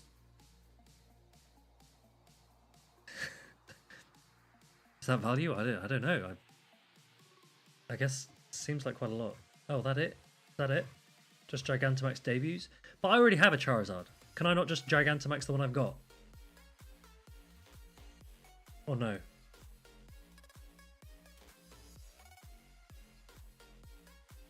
Mega Moa raid day? When was that? Did I miss that? Okay, this is what we just did. This Magnemite thing. That was a waste of our time. Community Day Mankey. We've discussed this. Annihilate. Good. Beware both big and small scares with Morpeko and Dynamax. Ghastly? Okay, sure. Yamask and Galarian Yamask Research Day. This is worth doing, I think, because Runerigus could still both of them could very easily be buffed. So if you don't have a Cofagrigus and Runerigus for Great League and Ultra League, get them. This is worth doing. Lavender Unicorn, how you doing? Yeah, make sure you've got Cofagrigus and Runerigus both for Great League and Ultra League. Pokemon Go Raid and Battle Systems update. Was the changing to aeroplane noises, was that part of this? Go bigger with Gigantamax. Pikachu wearing a sari? Let's have a look at this. Wow. Amazing. Friday, November the 1st. Pikachu wearing a sari. What are our spawns? Okay, for people that don't have the Volbeat and Illumise shinies because they're regional locked, then at least you can get those if you care about them.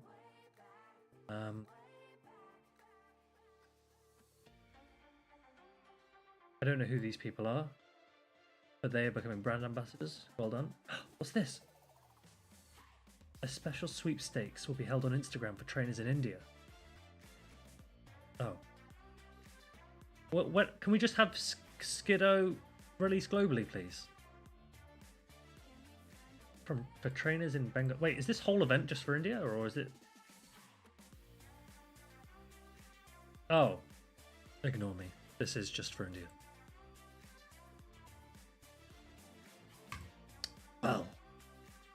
Well, I see how it is. Is that it? Wait, what is like the biggest thing that people are looking forward to in the game right now? Tell me. What is like the thing that you're like, oh, I can't wait for that event? Is it the Morpeko release?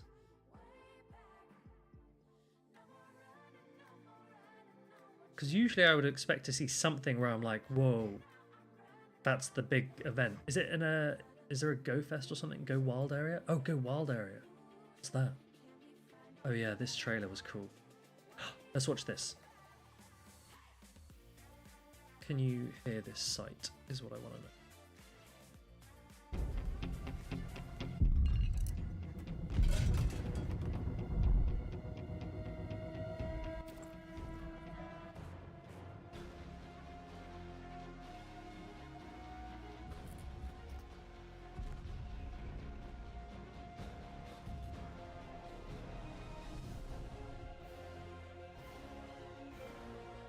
Wait, why did he turn around like that? The acting was quite good up until he did that. Why does he turn around like it's a...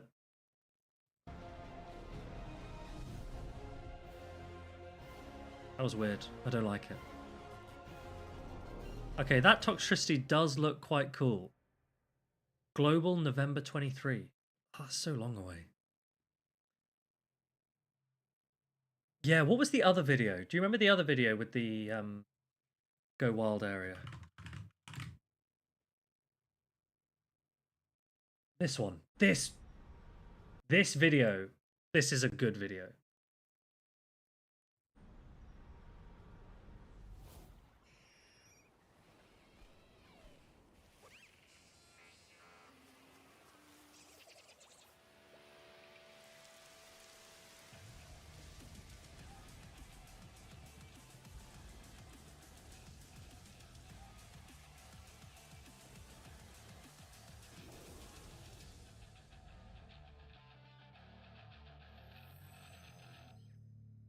Oh, what was that at the end?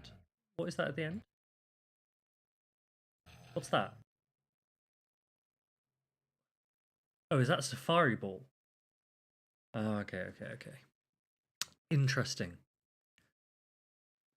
They did the awkward pose moment. Yeah, some of the acting's a little bit dodgy, I feel like, for for some of the trailers, but the trailer's pretty cool. Like that's a pretty cool trailer. It would be good if we had more of that like in game. If like the actual in game. Imagine if in game you had like cinematic clips or cinematic like interludes, rather than having one of those balls that one of those balloons that comes down and is like we're a paid sponsorship balloon. Imagine if you had something where it was like showed you something cool, like a, you know, you click on a rare spawn and it gives you a proper. Do you remember? You know, for mythicals, you know how you get your little special catch screen for mythicals. Imagine that, but with like this level graphics for when you get your shiny Meloetta or whatever it is. I think that would be a way cooler way of doing it. But that's just me. We'll see. We know that there's lots to come, we're told, on the horizon for Pokemon Go. So we shall see. We shall see. Right, team. I'm gonna raid someone. Who's live? Trip, tell me who I should raid. Check. Who wants? Is Lyle streaming?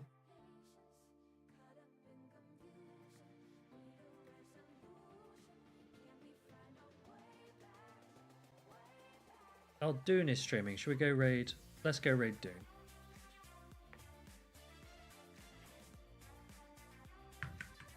Right, team. Thank you very much.